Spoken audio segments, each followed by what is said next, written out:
What is up? What is up? What is up? Oh, we got some dirty shit for today. Can't believe it. Man, it's been an awful week for a certain platform.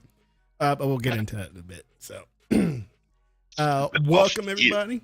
This is Tech News. Get with SIKSLAYER and the realist. And he's on time today. Oh, sorry, man. Sorry, Watch out now. Watch out now. Fired, man. And oh my god, I really want to get into it, but we'll wait for a little bit. Anyways, hey, I didn't want to start anything new this week. Playing games or anything like that. I was gonna start Payday 3 because I saw it's a short game and it's like, oh man, I could rush right through that, but I didn't do it. So I went dove into some Halo Firefight. Dog, it's fun. I gotta play that. It's fun. We were supposed to play last week, but I had to download the whole thing. Apparently, the whole 90-something gigs had to download, so I didn't know that. And my system didn't do it ahead of time like it's supposed to. So so I didn't get to play that night. I haven't tried since. So definitely gotta get on that. Yeah, it's a lot of fun. I do hope that they bring some of the old maps from ODST or whatever Halo it was back then when they had Firefight. ODST. The first one, yeah. I want them to bring Valhalla because it's a massive map. And that one you can use the Warthog. Now, one of the maps in the current maps, yes, it has a Warthog, but it's such a contained map that you really can't maneuver that great. Right? And so, but in the Valhalla map, it's open range, right? So you're on the Warthog or doing whatever vehicles are available and just kind of, owning it. And we need that. We need that in today's Halo, because they actually need to bring like some of the old maps, because that mode is so much fun and it can be challenging too. But I thought all that was a part of the plan.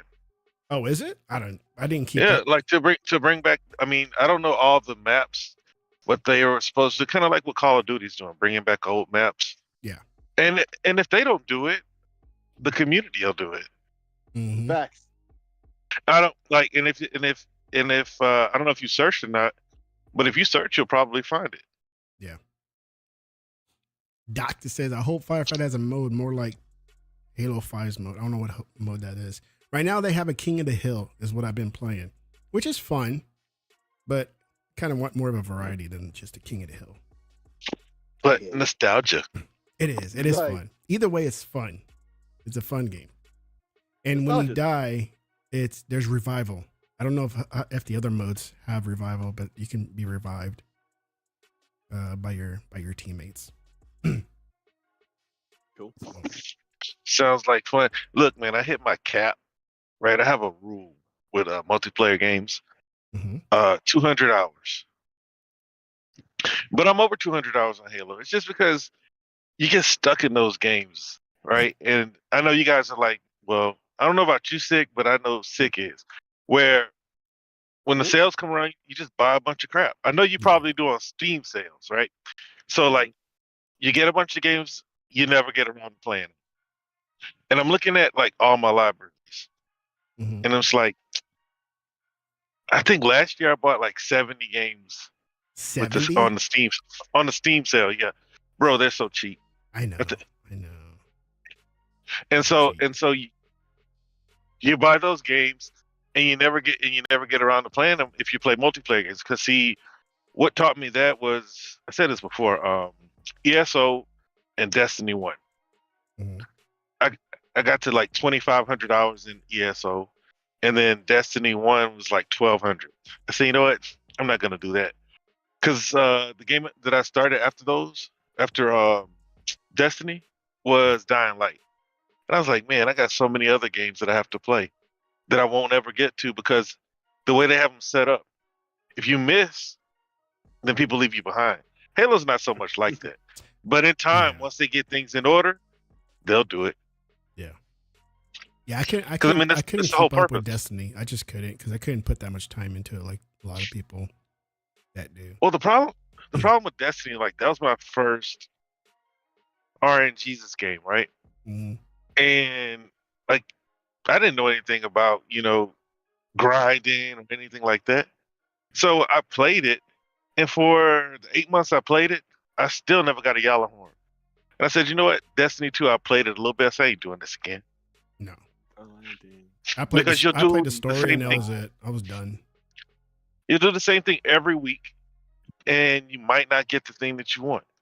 And you might get a guaranteed legendary, but it's never the one you want. These are for grinding type games, right? Not just your general like Call of Duty type modes. Oh, multiplayer games. Yeah. Even sports games. Mm-hmm. Because I have too many other games to play, and I know I can get stuck in one game. Back in the day, I used to only play Madden and 2K. Yeah. Because I can play franchise mode until the next one comes out. Yeah. He was one of those. Exactly. I mean, those like people we talk about on PlayStation. That example, like right. No knock or whatever, but you are one of those. No, it is. Dude, gaming is gaming. But like when people try to have conversations with people who are considered hardcore gamers, then the conversations just don't align. So yeah, back then, I'd only play those two games, and I buy a Call of Duty game like every other year, because really that's all you need. You know, like, and those that's the Call problem of Duty with those games have games. Longevity too, even if you skip a year. Yeah. Oh yeah. I mean, because I wasn't as hardcore in Call of Duty as I was in sports games. But yeah, so that those people that we talk about, yeah, that was me.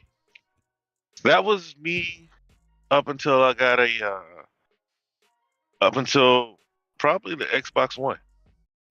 Oh, cool. I mean, I played a lot of games, but those are the games I spent probably 80% compared to 20 on everything else. I was that guy that bought it every year until it. Yeah, but how much time did you play it though? Oh, I would play.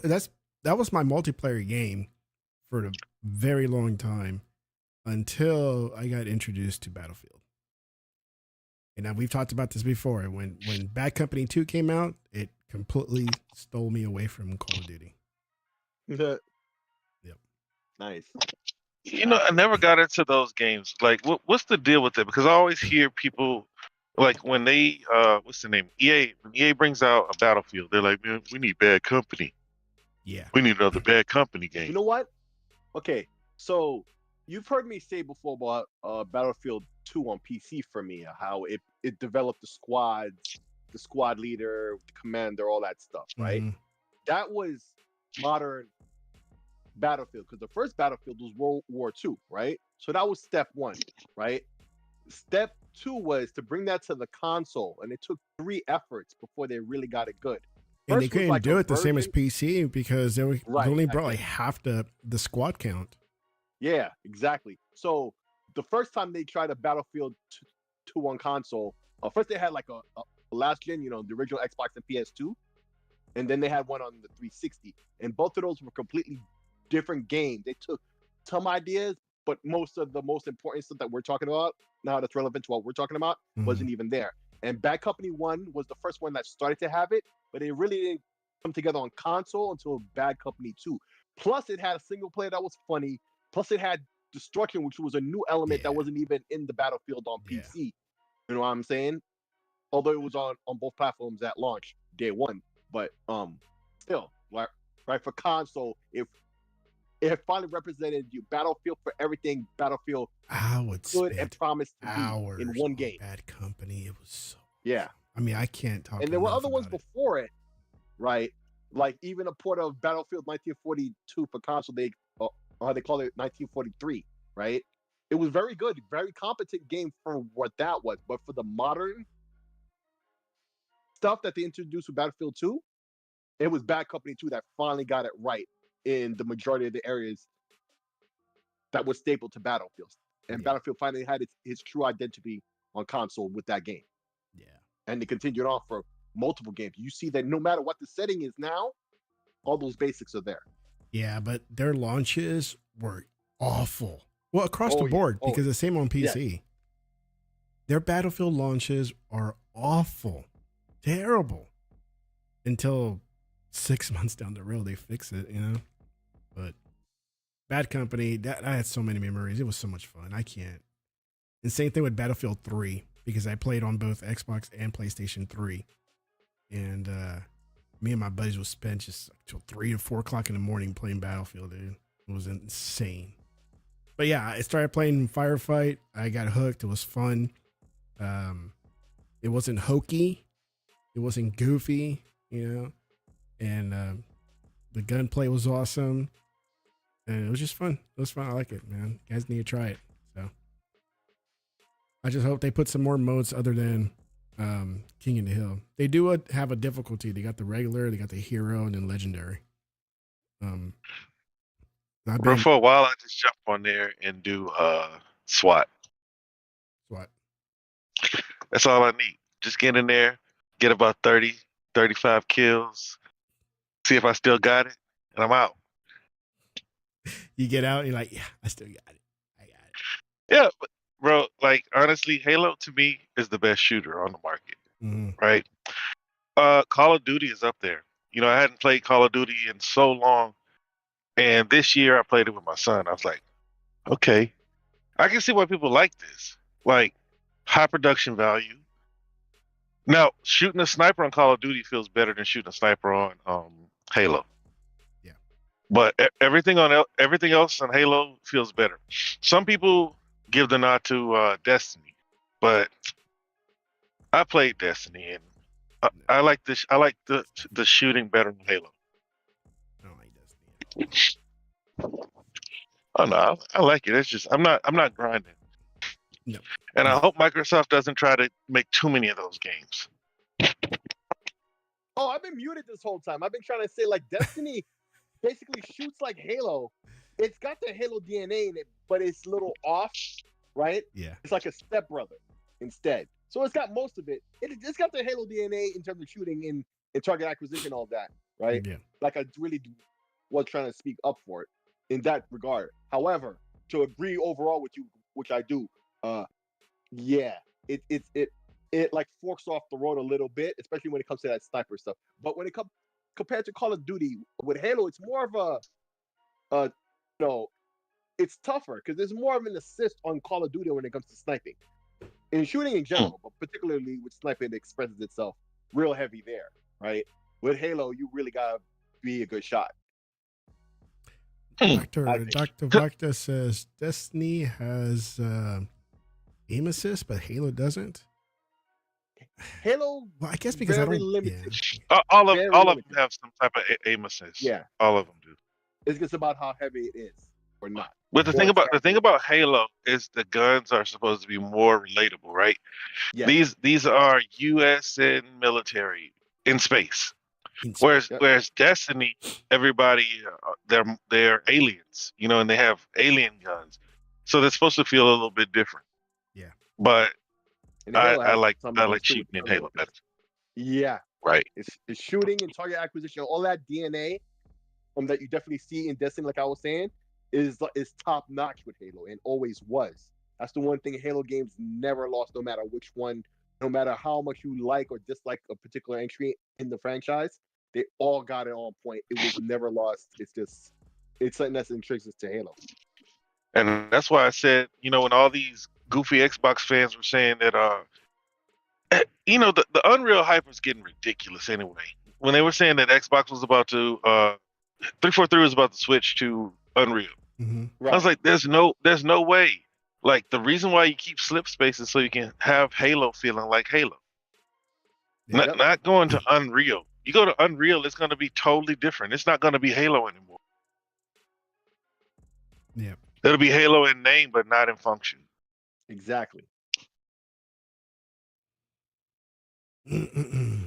But so, have you tried it? Any of you tried it yet? I haven't played much of anything. Really? This past week and a half, Christmas, I've been busy.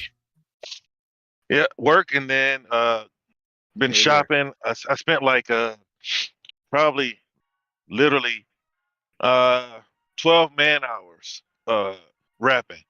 Oh my god! I hate what rapping. Happened? But look, this is what happened. Okay. What happened? No, we went to I went to the mall. My daughter wanted some Legos, so I went. Dude, did you know how expensive Legos were? Oh, I know. That's all I my was gonna son get her. plays. I was gonna get her a guitar, right? And then I looked at the guitar. The guitar is like $400, and I was like, and then I looked A at Lego the guitar? yeah, Oh wow. and then I looked at the pieces.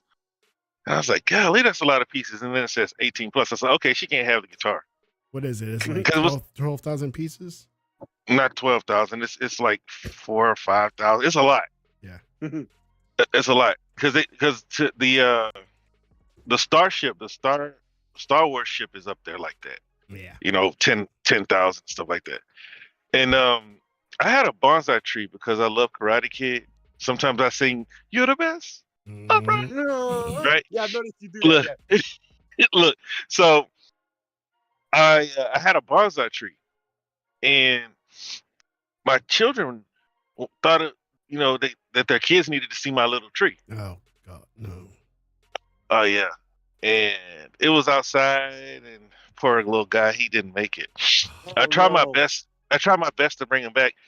Good thing is I only spent $100 on it because, and it was a 5-year-old tree.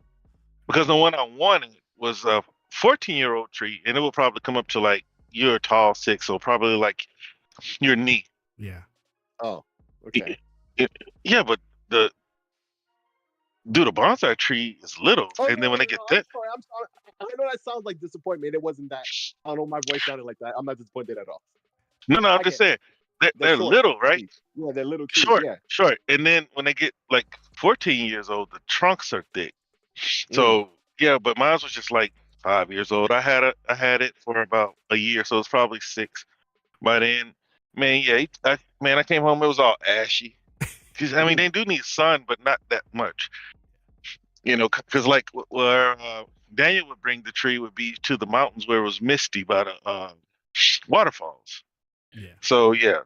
Anyway, yeah, they killed my bonsai. Talk about a bonsai Lego, and it was a good thing, right?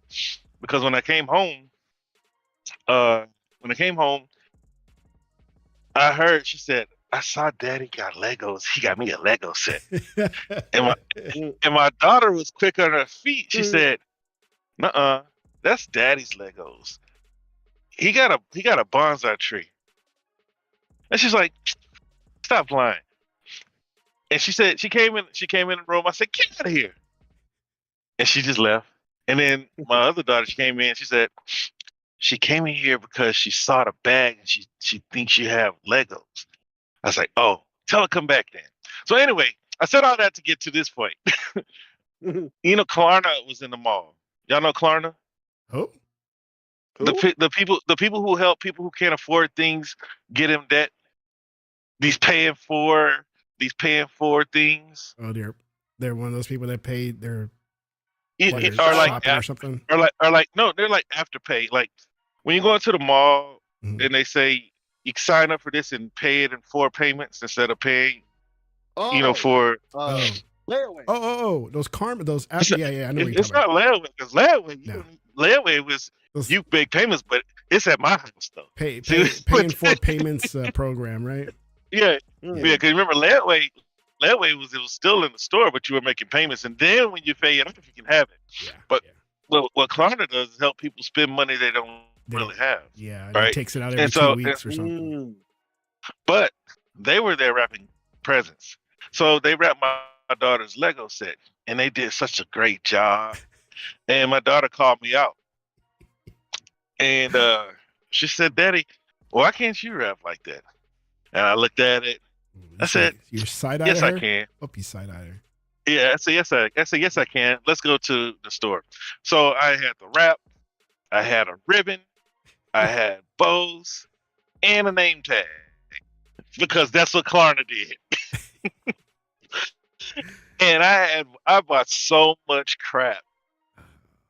Oh man, like I said, at least 12 man hours of wrapping. I hate wrapping. Wow. I hate it, man. Bad. Yeah, at least 12 hours by myself. By yourself. Yeah, because I didn't want anybody telling anybody else what I bought. I bought gifts for everybody. But yeah, that's what happened. Cool. Yes. What's on Xbox, baby? Choo Choo Charles. Oh, yeah. Don't kill the lead on that one. Choo Choo Charles chugs his way to Xbox.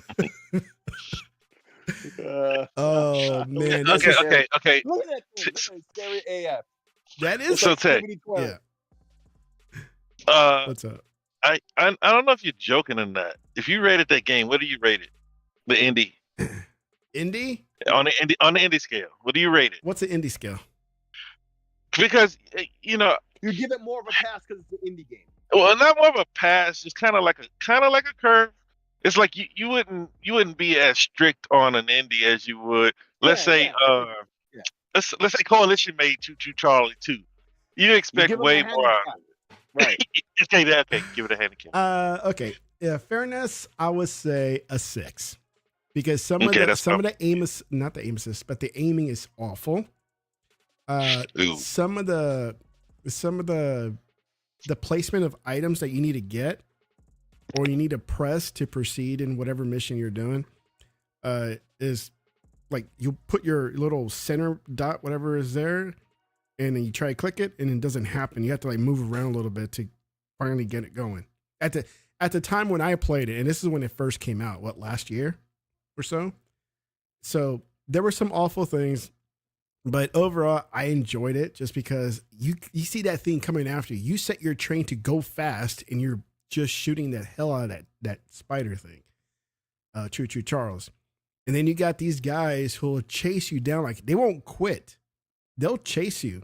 You can keep running and running and they'll continue. There's no barrier like, okay, I'm going to stop running after you. Right? There's no area of where they're going to quit. They just keep going after you. So you're trying to recover after getting shot up and you're trying to reload. And these guys are like, I'm still coming after you, but it's fun. I mean, I like it. It's fun. I like horror games, even if this was like one person developer doing this. It's on PC that when I played it, it was rough around the edges, but just hearing that train, you're hearing Choo Choo Charles in the distance going, yeah, like, ah, crap. You better not make no noise because he will come after you, right? And he'll climb over buildings and everything to get to you, right? And there are times I went inside a building and that dude won't get off he'll just keep stabbing at the building trying to get to me until the point hey, hang on a second. Can you put some footage of this game on screen? Yeah. Are you talking about it? Like, because this is making me think of Skibbity Toilet, like that face right there. Bro, you don't remember, because he was joking. I didn't think he was really gonna buy it, right? Because he was being funny. Yeah. It's like the spider train chasing him. Mm-hmm. It's like a train with spider legs. It looks silly. The second one. No, what are you doing? The second video, right there. Full game, just fast. Yeah, that's the whole game. No commentary or anything. Yeah, I mean, God damn it, get you some YouTube Premium, man. You get YouTube Music. It's actually worth the money. I did have it for a while until they expired the free version of it. I thought you bought it. No, I didn't buy it. What, the premium? Yeah, YouTube Premium. It's worth it, bro. No. It's worth it. So this is Choo Choo Charles. So this is inside. But what's it like? Okay, so you're inside the train. Okay, yeah, you're inside the train. So you want some spider? You want some spider action, huh? Yeah, I want to see what Let's see if I can find. Oh, you know what you should do? You see how there's peaks and valleys in the chart there in the timeline? And that's where most people clicked on. Yeah, but that's when they probably pull the little stupid. Oh, that big peak right there. On the right of her elbow. That's probably a crazy scene that happened, whatever. Yeah, let's see what happens. Oh, there he is. There he is. He's walking away. Let me go back a bit. And put the volume up. Well, actually, I'm not gonna hear it. I want him to say choo choo char. What does he say? He just goes choo. He has a little horn. It's like choo choo. Like a regular train. Yeah, train whistle. I'll have to watch it later. Yeah, the train whistle. He'll come out. Let's see. That's the tallest and weakest bridge on the island. You can see there's animation and everything. We can blow it sky high. They don't move their mouth or anything. Charges, but it's still up to you to summon and fight him. I bet you the hands move around like blocks. And fight. Like they shake their whole hand at you. You know, to emote. Or when they point with all 4 fingers. You know what I'm talking about? Like that early Nintendo 64. Yeah. It wasn't just Nintendo 64, PlayStation, that early era, bro. Even some here he goes, here he goes. Some crap Xbox, whatever, or crap level GameCube stuff would still do that too back then. And here I hear the sound. Hey, shoot. I didn't see him. Oh, he hasn't come out yet, but I hear him in the background. Now see how the character got scared. Look, there's Choo Choo Charles. Oh shit! How do you kill him? You shoot him? Yeah, you got to get back in your train. You got to get back in your train and have him chase you, and then you shoot him up. Oh, okay. Yeah. Choo Choo Charles. So that's the legend of Choo Choo Charles. Man, you've been talking about that for like a year. I'm not. That is some crazy shit. I thought you bought it and beat it. I did play. I played and beat it. Yeah. Okay.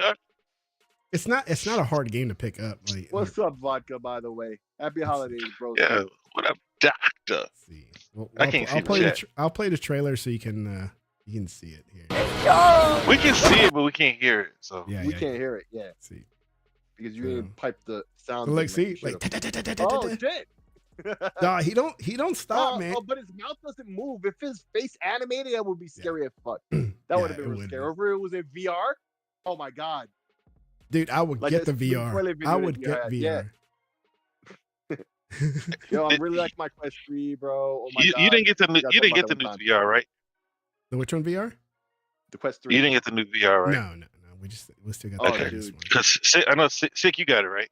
I definitely got it. Oh my god. Look, you got a flamethrower too, man. Oh, he's on fire. If his face animated, I would have been, oh my god, scarier. Just that one thing alone.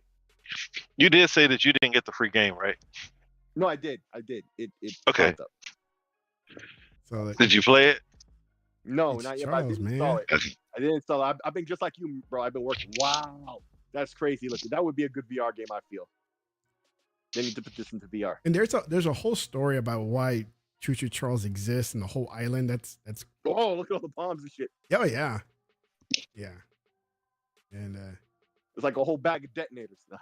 Yeah, there's a whole backstory about the island, the person that owns it, and the Choo Choo Charles why it's there, and how it came to be. And yeah, it's fun, man. I liked it. I'll get on Xbox once I have time. I ain't going front. Nobody's as hype as me, man. I'm a contact. I mean, no, that's cool. I would play this in VR though. I think it's a perfect type of game to put in VR. Yeah, for real. So, like, damn. Man, watch out for shit. Oh, see? That's what I'm talking about. That's so, yeah. If the face animated, that would have been some freaky. Oh man. I just got so many games to play.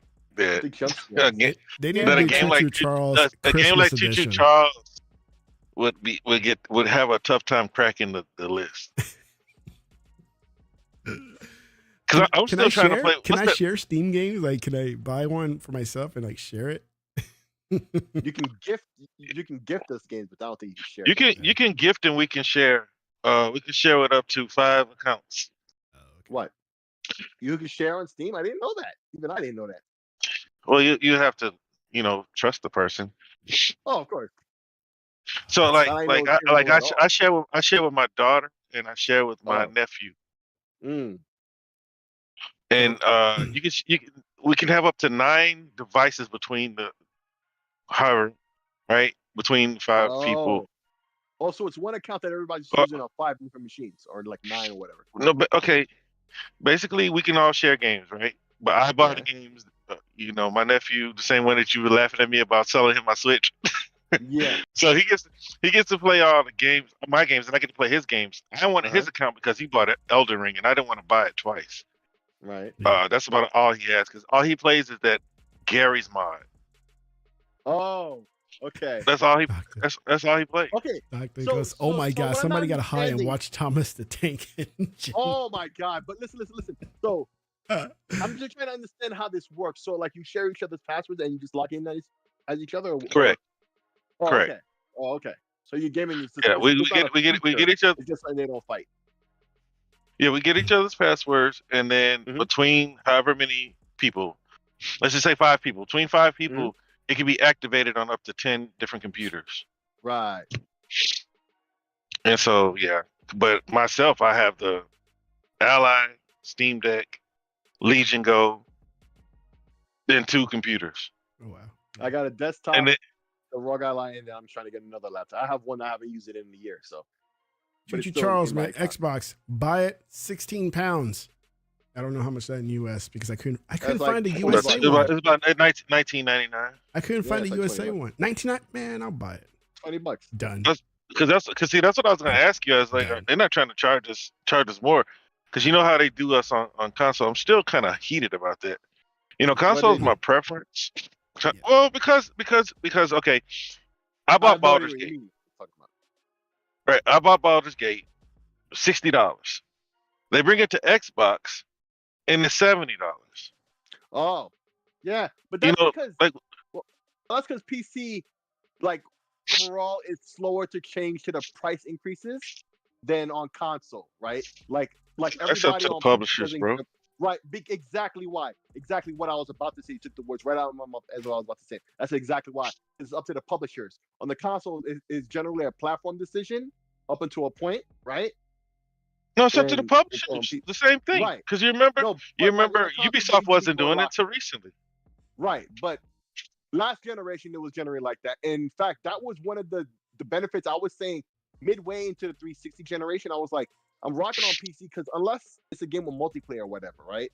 Crossplay was already beginning to become a thing, and PC games were usually against console games anyway. Like they were getting the same games, right? And so meaning they already had controller support. So my purpose was to get the same games on PC. They already have the controller. It's not multiplayer, so it's really just about playing, right? This is even before big picture mode, but that was a big deal when they added that because that was the last piece to that whole puzzle, right? Plus, high resolution frame rates, at least 1080p 60 when the consoles was struggling with 720p 30, right? Plus the same controller, right? Faster load times, and the games cost $10 less. 360 and PS3 was $60. Most of those games were still $50 on PC, and that's before the sales and anything, just MSRP, right? And so the calculation for that time was, over time you save money rocking with PC for a certain time period, right? Like at the second half of that generation, where the PC had caught up in performance, and then now over time it was getting cheaper and cheaper and cheaper, right? Now, if it was a game that was multiplayer or whatever like that, right, and it wasn't crossplay, bet I'm on console all day. Except for Street Fighter, I bought that twice. Eventually, everybody I played with just moved to PC, and I was still there. I don't. Bro, crossplay on Street Fighter 4. And that was one of the games that I wanted to buy. I was like, no, don't do it. I didn't do the fall sale. I didn't do the Christmas sale. I'm not gonna do I didn't do Cyber Monday because, man, I just buy. Huh? Yeah, I wanted to because it was $35. Oh, I missed out on that too. Yeah, I missed out on that.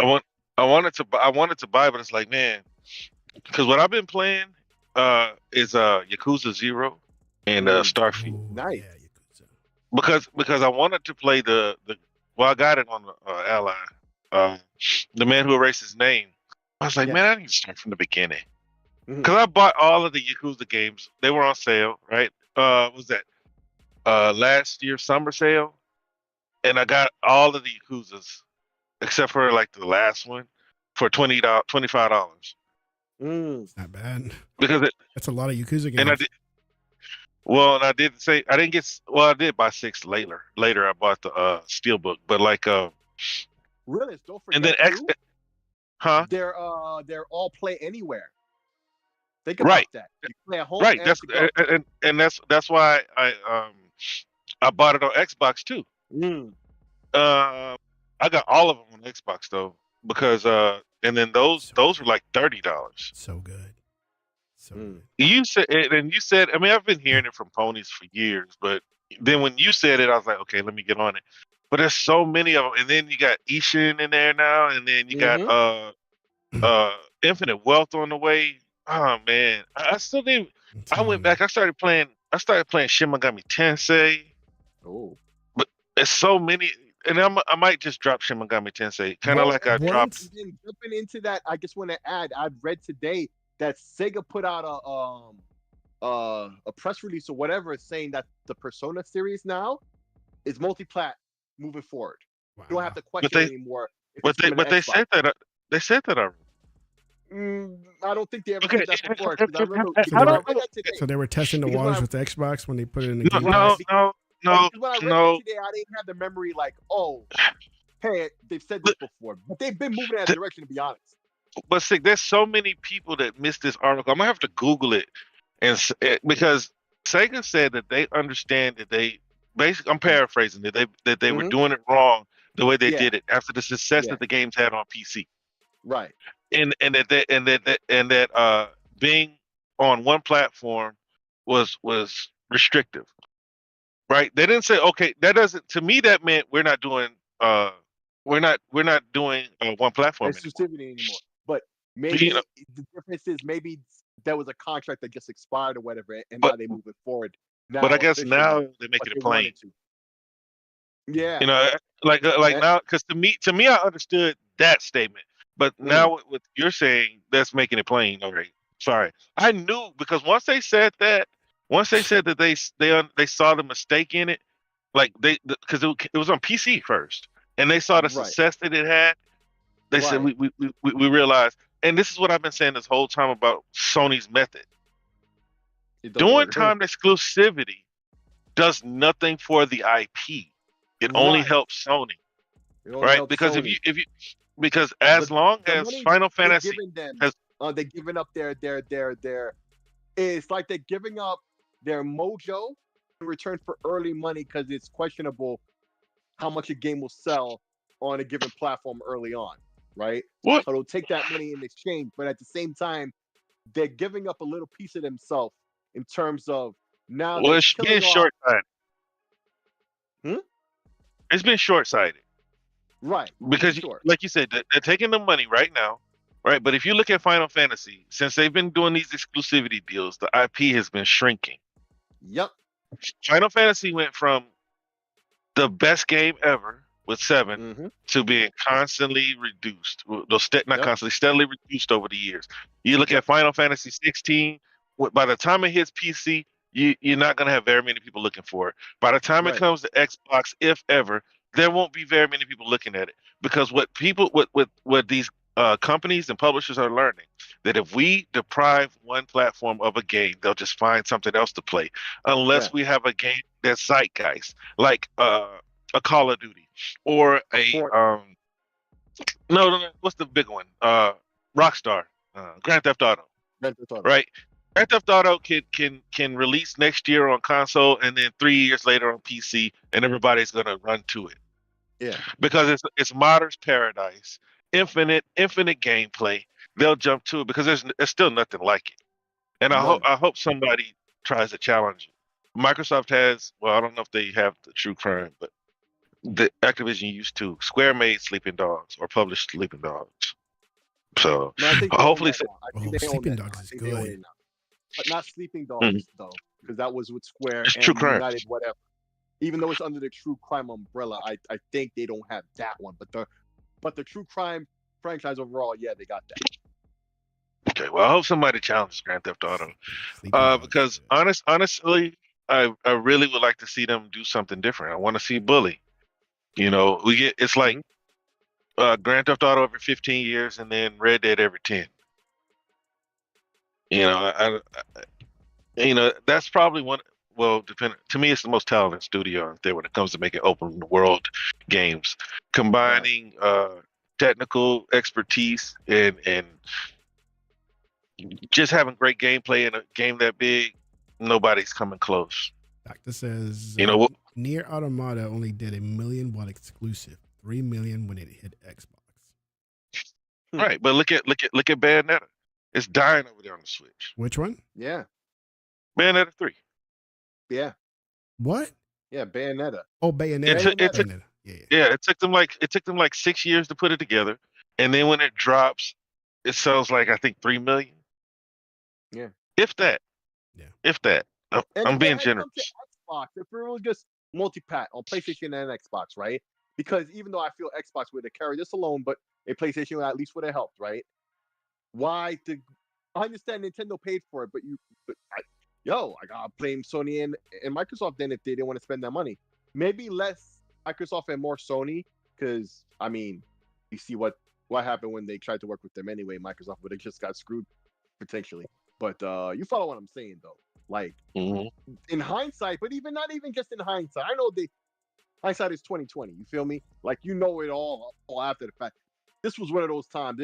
It was obvious from the jump, bro. It didn't have to be a profit or something to see what's going on with this. Really, like it's pathetic, frankly. But it happens so often. And all this started with Choo Choo Charles. Well, no. Yeah, you know how we go, but like these are still valid points. You know, like these whole exclusivity deals. That's like it does nothing for the actual game, and they all need to stop unless Microsoft, PlayStation, or Nintendo owns the studio or the IP. They need to stop with these timed exclusive deals and compete head up with what they have. Yeah. Because the way Square does it when they bring one game to Xbox and then 5 iterations later they throw us a bone and then we don't care about it. It makes no sense. Sega understands this, and this is why Sega is bringing all their old games to PC, all their old games to Xbox. Catch us all up. I wouldn't mind saying Shin Megami Tensei, but there's just so many of them. But I'm gonna dump that like I did Trails of Cold Steel. All right, next.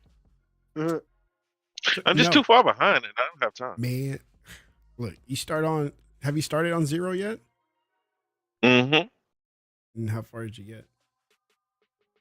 Yeah, like 5 or 6 hours. Yeah, I played. But do you know chapter wise where you at? Nah, I have to boot up. Okay, but like, did you meet that one homeless guy who knows how to fight? He's a really good yes. fighter. He's like, okay, done that. I've done that too. Yeah. Okay. Yeah, cause like the way I play games is that you said it takes 20 hours. It'll probably take me 30. See, I don't do all the little games that they give you there. I do. Do the arcade things, the dancing. I was just about to say I'll be playing arcade. Yeah. I'll be a dancing machine. I don't do any of that unless it's required. If I can get a girlfriend, I'm gonna find her. I don't do it unless the game requires me to because of the story, right? So when I first started playing, because I was always interested in Yakuza, I just never would play it because like it just looks goofy, right? Right. And I do find the dancing part funny, right? I do find it funny. I just never want to do it because like, okay, I want to progress in the story, not just goof off dancing around, right? Right. And so I started Yakuza 0. That's how I started. And I gave up at some point. Yeah, me too. Because I gave PS4. I gave it away to somebody. It just dragged on. Like it's like, dude, this game is boring. It's like it looks awesome. It's really? It's so boring. That's how I felt at the time, right? And then at one point, I went back. It's like, you know what? I'm gonna continue on, and I chugged along, and I still remember. By the time you get to chapter 8, chapter 9 area, right? It picks up, man. It gets way better, and you do not want to put it down. It is that good, right? It gets that good in the story and what's going on with your character. I mean, just everything about it that I did not put it down. And then once I finished that, I continued with the next Yakuza game, and it picks off right where it left off, man. There was no slow point in the games after that. So did you play them in chronological order? Like game chronological order, or by release date? By whatever how the story goes, in that order. So you started at 0, went to Kiwami. Mm-hmm. Okay. Yeah. The one games that I can rush through are PlayStation movie games. Oh, you know what I've been playing? I'm selling myself short. I've been playing The Expanse. Oh, how is it? Because I want it. But is that really a game though? I know it's like a story. It's like a Telltale game. So it's no, not like a Telltale game. It is a Telltale. Yeah, it's a Telltale game. So we know how those things are. But I've always been wanting it. Telltale tells the best stories in Yes, it gaming. did. I'm sorry. Yeah, It's awesome. yeah. I used to play that. So how is it? Loved it. Loved it. It's great. Yeah, I figured it was. I still I have it on went my to wish sleep. list. I went to sleep wondering if I made a mistake Mm-hmm. because that at the end of the first chapter, uh, you have a decision to make, and it's a tough decision to make. Mm-hmm. And the way it ends, it's like fade to black, and then it gives you all your decisions, and then you see everybody else. You see everybody else went one direction, and you went the other direction. It's like, oh man, Yeah. because people they go hit Google and say, what should I do? Yeah, no, Mm-hmm. I just do my own thing. Yeah. Right, but I did my own thing, and I know all those 65% people went to Google. You know what I mean?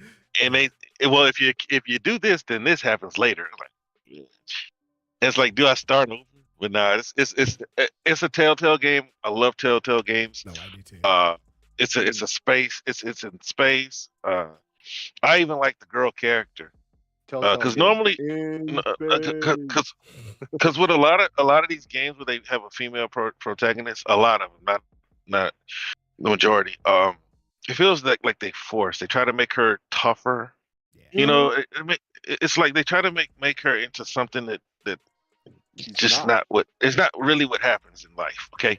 So with her, to me, I think she has balance. She's vulnerable. She's a woman. Like we all have women in our lives, and we know how women are, like how women really are wired. And she's wired like a woman, but she's still tough. I like her as a character. Yep. Yeah, I like everybody. I want that. I want that game. You should get it. It was on sale. Now see, now you know what I did. I did burn money on the sale because I bought that, and I bought Star Trek, and I bought Alan Wake. No, and I'm only in chapter 2 on Alan Wake, and I haven't started Resurgence yet.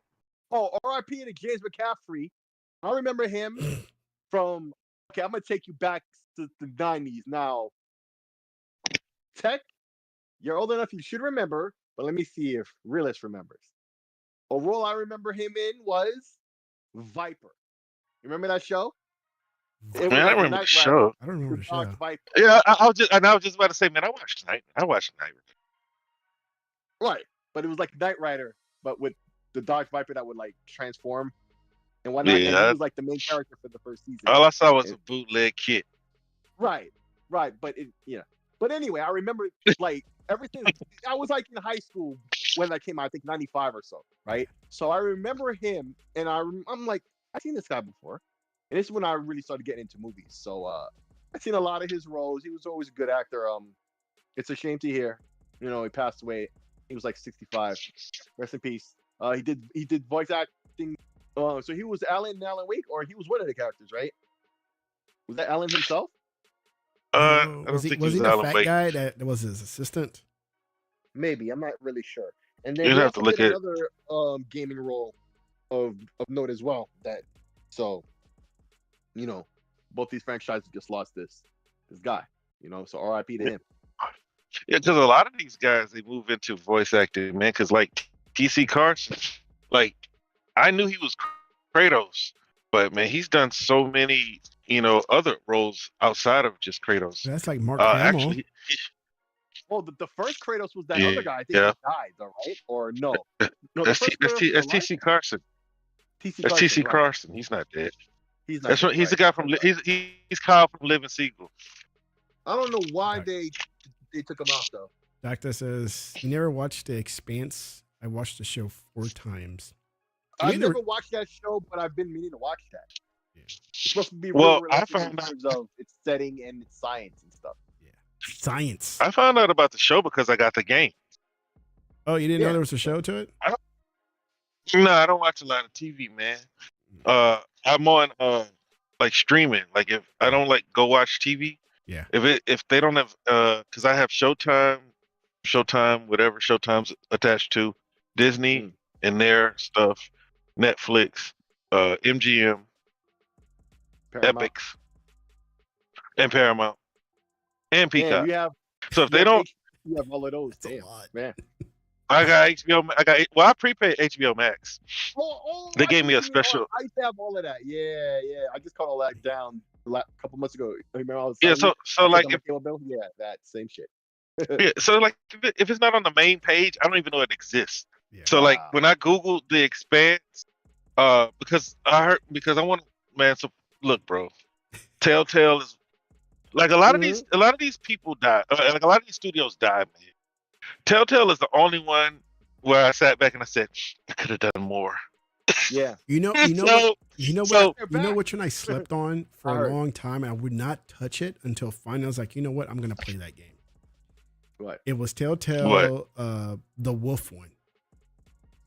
It's coming, and part 2 is coming. In part 2, I slept on the wolf, first one. the Wolf Among Us. Yes, The Wolf Among Us. So I kept ignoring that, and you know why? For the dumbest reason. The only reason why I kept skipping out on the game is because of the cover art. That is why. I kept looking. I was like, dude, that cover looks awful. I was like, what is this crap? You know what? Forget it. I just kept going and playing all the other Telltale games. And then one day I was like, you know what? I'm gonna play it. Let me go get it. I forgot how I got it. Like whether it's sale, maybe it was through like Games with Gold. Man, it was on sale. It was in games with gold too. Something. It was something, right? I played it, and it's like, oh my god, this game is amazing. Outstanding. Yes. Because that was actually because like back when I first heard about them, I was like, man, I don't want to play those kinds of games. But Wolf Among Us, I went back and bought all of their games. Yeah. Because they, when they closed the studio down, all the games went on sale. And I started like Batman, everything. I bought all of them. It was like $90, but then it was on sale for like $40. You got all their catalog. And so they came. Well, I think it was like last year, the year before last. They announced the Wolf Among Us 2 was coming out. Yes. I was like, yes, I'm buying all of that stuff. Yes, Wolf Among Us is good. Because like, hey, at least I can. If anything happens again, I can say I supported them because I slept on them for so long. And they honestly, bro, I said it already, but so far they're the best storytellers in gaming. And when your game is basically a visual novel, that has to hit, and they back and also bought. I think they did a Jurassic Park one too. Yeah, I heard the Jurassic Park was pretty good. I got to check that one out there. Back to the Future is fun as hell. I love it. Yep, Back to the Future is another one. I couldn't do it. I was playing it and I gave up like in the first scene or something. I was like, I can't play this game. I don't know what it was. It's just I couldn't play it, and I gave up.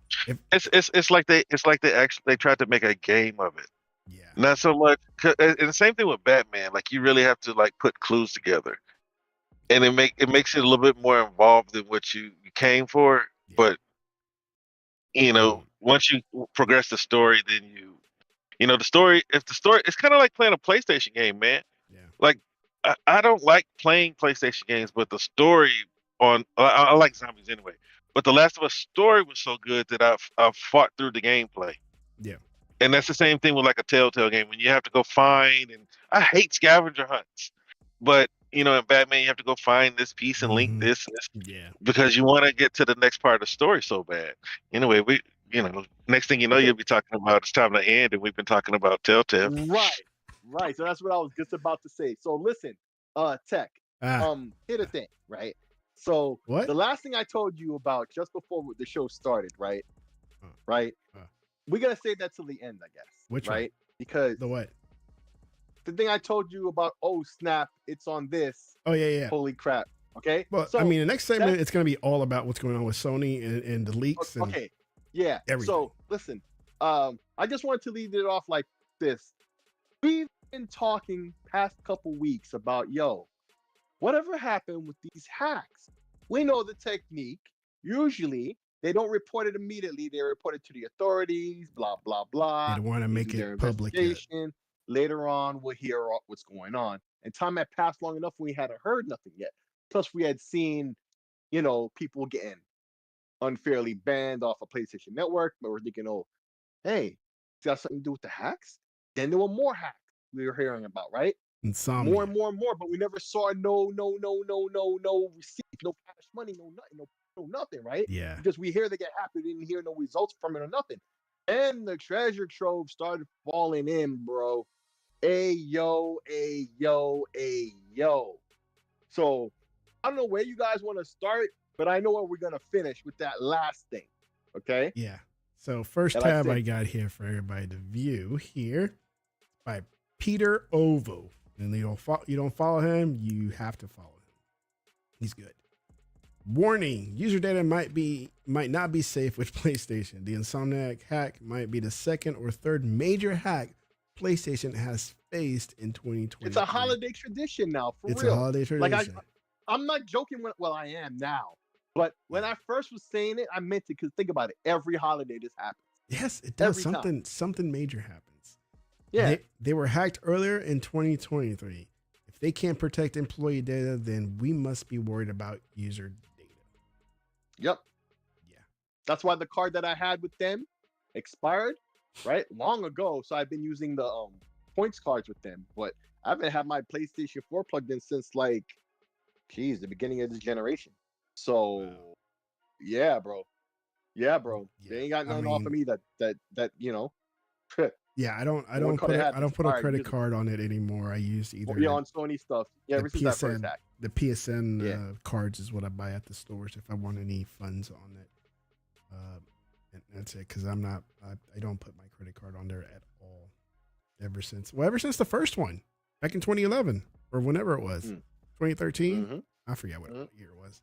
Something like that. But it was a major one. It was a huge major one. You know, all the time with them. And all we got. What the hell is this? Grok? This is new to me. Yeah, it's something new. Yeah, I've seen that too. I haven't clicked on it. And so, and all they gave us was like, here's a $50 credit. Buy whatever you want. I'm like, yay! You got me a game that I can still have to pay taxes and doesn't cover the full cost of it. So, but yeah, it was bad then. It's even bad now. And I mean, they're just. What else do I have here? Why does this thing keep going like this? And so all their business came out, yo. It's like if you with everything. X, like a jilted X, and she go out and she can tell all your business to everybody. Yeah. Yo, that's what these hackers did. So we know so many things now. Now my question is, why just Sony? I mean, I'm sure they're doing other people, but they're just easy targets. I guess they're easy targets. Yeah, they're easy targets. Everybody's being attempted at getting hacked, right? Yeah. Like, by the way, the same dude who did the GTA thing, he went on to hack. Was it this guy who hacked this? No. Because whoever hacked the GTA thing, he got arrested. But while he was in custody or whatever, I saw that. They took his laptop. He used his phone and had a Fire TV stick that he hacked into to hack into. What else did he hack? I forget what it was. That's all I saw. That's all I read was the GTA. It was something big too. It was the same kid from the GTA thing. He was already in custody at a motel somewhere, and they were transporting him. He used his phone. He used a stick, a Fire TV stick. Yep, that he hacked into. And me, I say, dude, if this guy can do that with those two items, give the kid a job. No. I'm tired of people saying he'll definitely get a job. Give him a job, dude. I mean, those are some skills. I wish I had. Bro, he's young enough to be reformed. He's definitely getting a job. They'll make him a white hat. No, you don't understand. No. Well, okay, this is why I say this. Because if you're old enough to remember back in the day before all this cable modem and DSL and we had dial-up. There was that hacker, Kevin Mitnick, whatever his last name is, right? Kevin Mitnick. Yep. He was a notorious hacker and everything. And look at him now, dude. He has legit job. He has legit businesses. Right, but no, hold on. But what everybody's saying is like they're gonna go and recruit these guys for CIA. They ain't putting these motherfuckers next to nothing. Particularly this kid. He's got a mental problem, right? Like it's almost like autism. Like he's got issues that he can't help himself. Yeah, he's incredibly talented, and they definitely want to mold that and put that, in their pocket. But you also got to understand, these guys are so adept.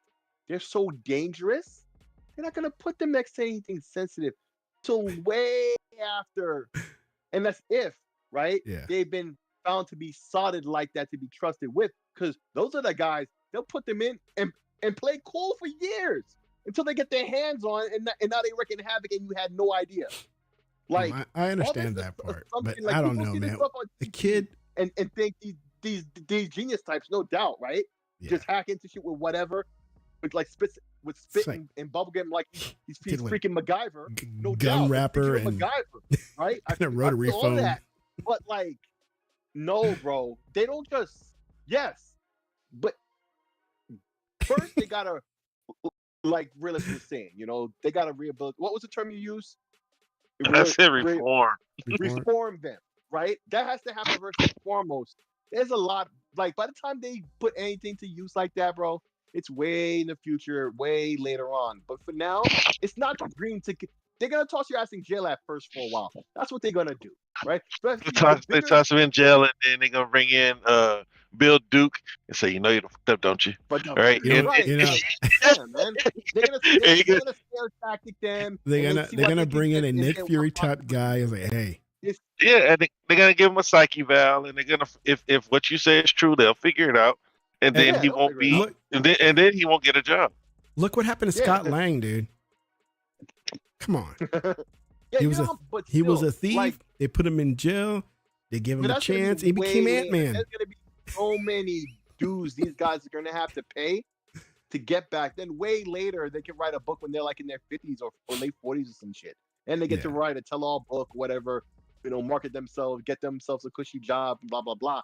But that's way later. That's like, you know, when most of their life is already over anyway. Now they were this is not a, like, everybody be seeing, like, I remember when I was younger, and you know, as much as I knew about computers, people thought I was like this, like, because they don't know themselves. Yeah. So they think the little that I knew, which wasn't as much as all that really, right? But it was more than them. They would think like, oh, I better not do nothing bad, like the just crap they see on TV and movies and stuff, right? I let people think that. I let people think that when they bring it up to me. I did too.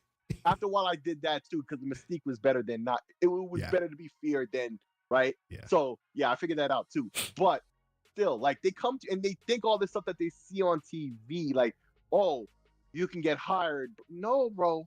Because think about it. If you're that good doing all this shit that shouldn't be possible, that these systems should have been protected against, right?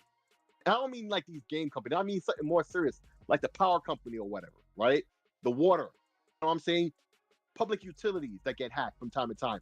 Nuclear power plant. Shit like that, right?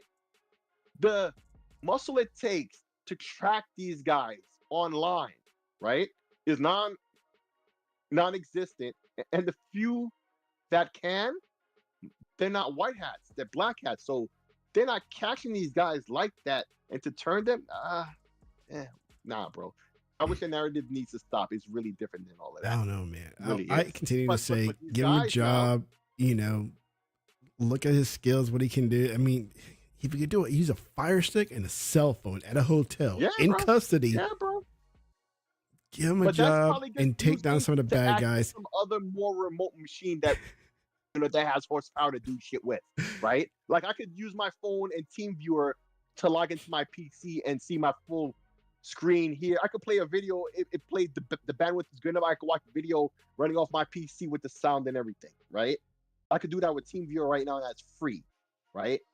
So, you know, with the Fire Stick, he should use that as a jumping off point to log into some better machine, right? The Fire Stick is plugged into a TV. Mm-hmm. Now he's got a big screen with his phone, hacking shit, and he's remotely accessing, you know, more heavy duty machinery, you know, that's got the CPU or better connection, or whatever, to do what he's doing, or a bunch of you know, machines that already got spammed up with bots or whatever it is, you know, a bot swarm to do whatever he's doing, right?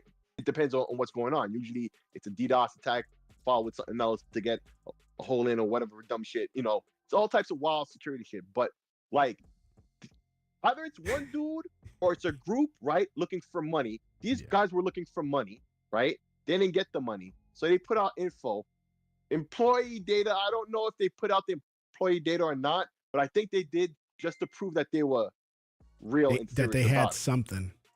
Well, because the last guys made empty threats, so we got to let you guys know that we're not playing any games. Yeah. Remember the last?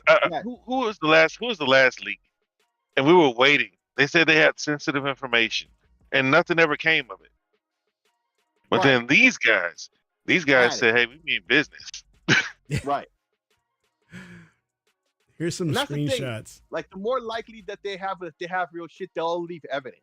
Like, oh, here's a sample. You think we playing? Boom. PlayStation, right? PlayStation Network users fear identity theft after major leak. Sony pictures hacked. The full story. Sony suffered 2 hacks in 4 months. 1,000 employees exposed. Info exposed. The catastrophe Insania had goes way beyond leak games. It just, it shows Sony. It pulls Sony's pants down. Not just Insomniac and their roadmap. Sony's standing there and all of that. Plus, but also the internal debates about business-wise about Sony. Like, they were telling certain people to fire the other people, the guys who were just successful at this to cover for these guys, but yet a studio still needs to be closed. We found out about how much they pay for this, how much money certain games made for this, and their plans for the future. Like, they plan to be more like Xbox all along, which you've always known, right? There it goes, right there on screen. Like, so many things. We could do a podcast on just each one of those, right? A whole episode on just each one of those. All things. the smack talking they did, and look, they were thinking about going to PC and some Fire Stick, bro. Everything. The same strategy as Xbox doing, where everybody was clowning like, "Oh, what's the point of having an Xbox if it's going to go to a phone or a tablet?" Tech, you know the funny thing, and I know that's a phrase I use a lot, but truly funny, haha, funny, right? They would always say this stuff about us, right? And a continuing theme I had about the ABK deal and the court bond and everything else was all the receipts that got revealed that validated everything we knew, right? About events in the past and what Sony did here, there, this and that as they're related to the gaming industry, right? Yeah. Now all it is just validates everything we theorized about where they're moving. We always said, they're gonna move towards day and date on PC and all this other stuff. And doing the same things that Microsoft is doing, right? Their whole business strategy, everybody's using that. I think J-Rock did it first, for beat, bar for bar, right? Literally, we were theorizing about that, and we seen it slowly was coming to pass. It's really slow with Sony in terms of going towards the business model that Microsoft has, right? They slowly been making those steps. So it's like, every couple of months, it'll be one of the more minor things, and even then they'll do it on like a low key thing. Like they did when they merged PSN Plus with their streaming thing. They still didn't do it to what Game Pass is, right? So even within their own franchise that their own or past history. I always say they always have past history of how many consoles and handhelds that they could just re-release those old games emulated backwards compatibility mode and make crazy money off of that alone. I've said that many times, right?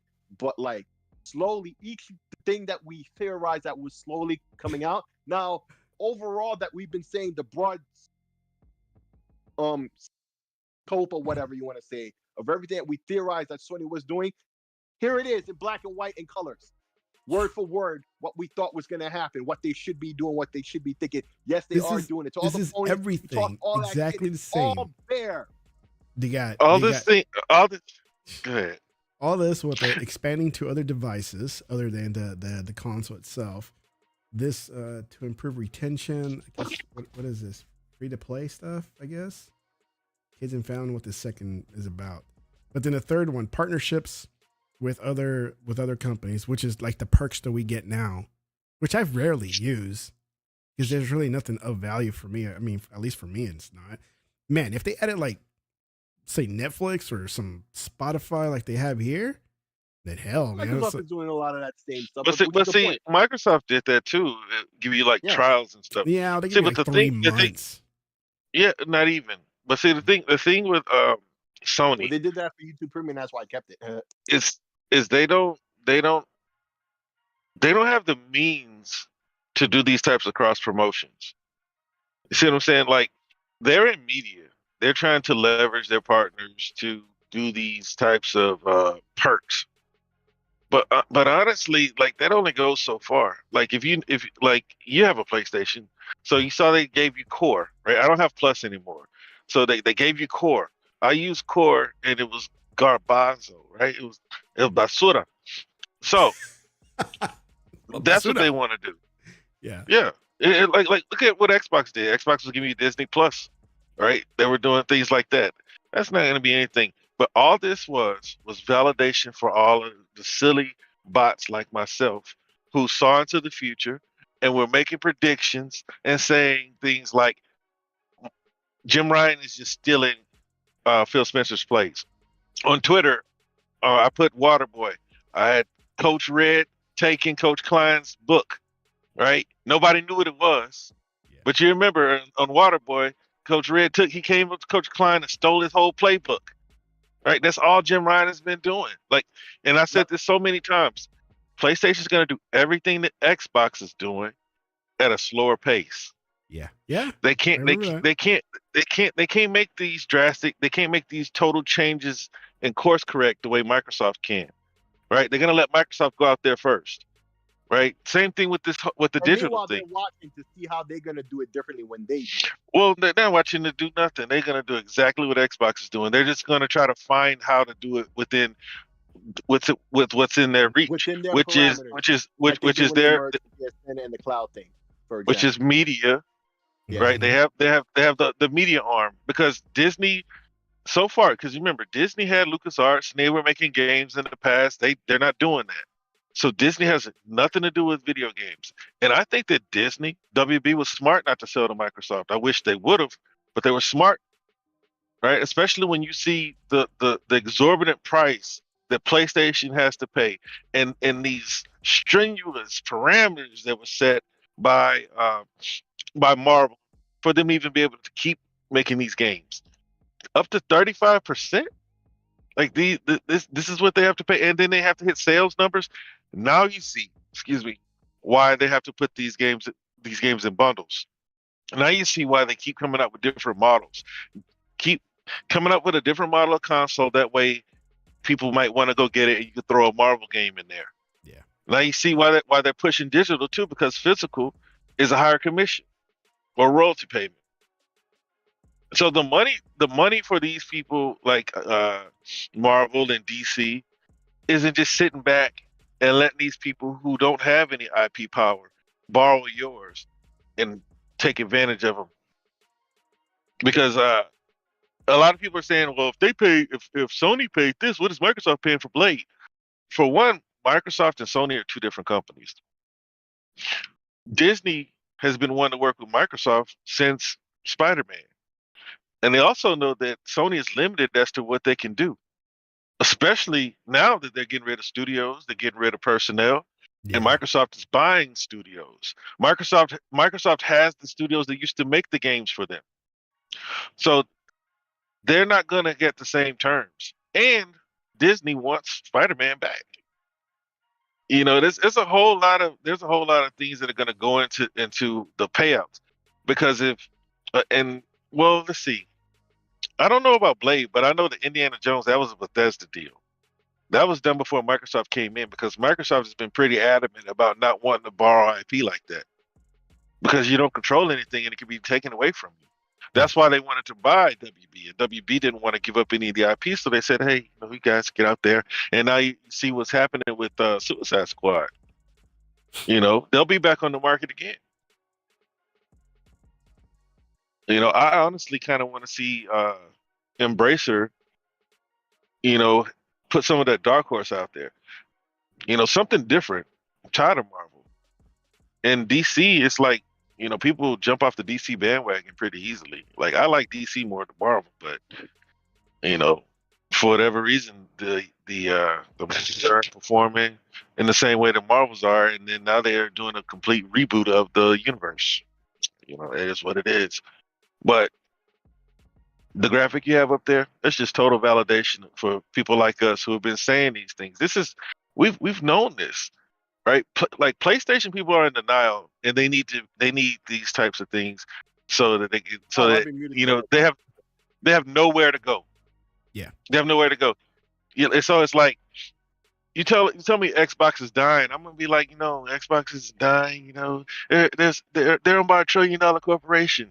You tell these people that PlayStation is in trouble, that you guys didn't buy Ratchet and Clank, that you guys don't support your first party IP, that you guys keep hyping up 20 million sales and you don't talk about how you got to 20 million.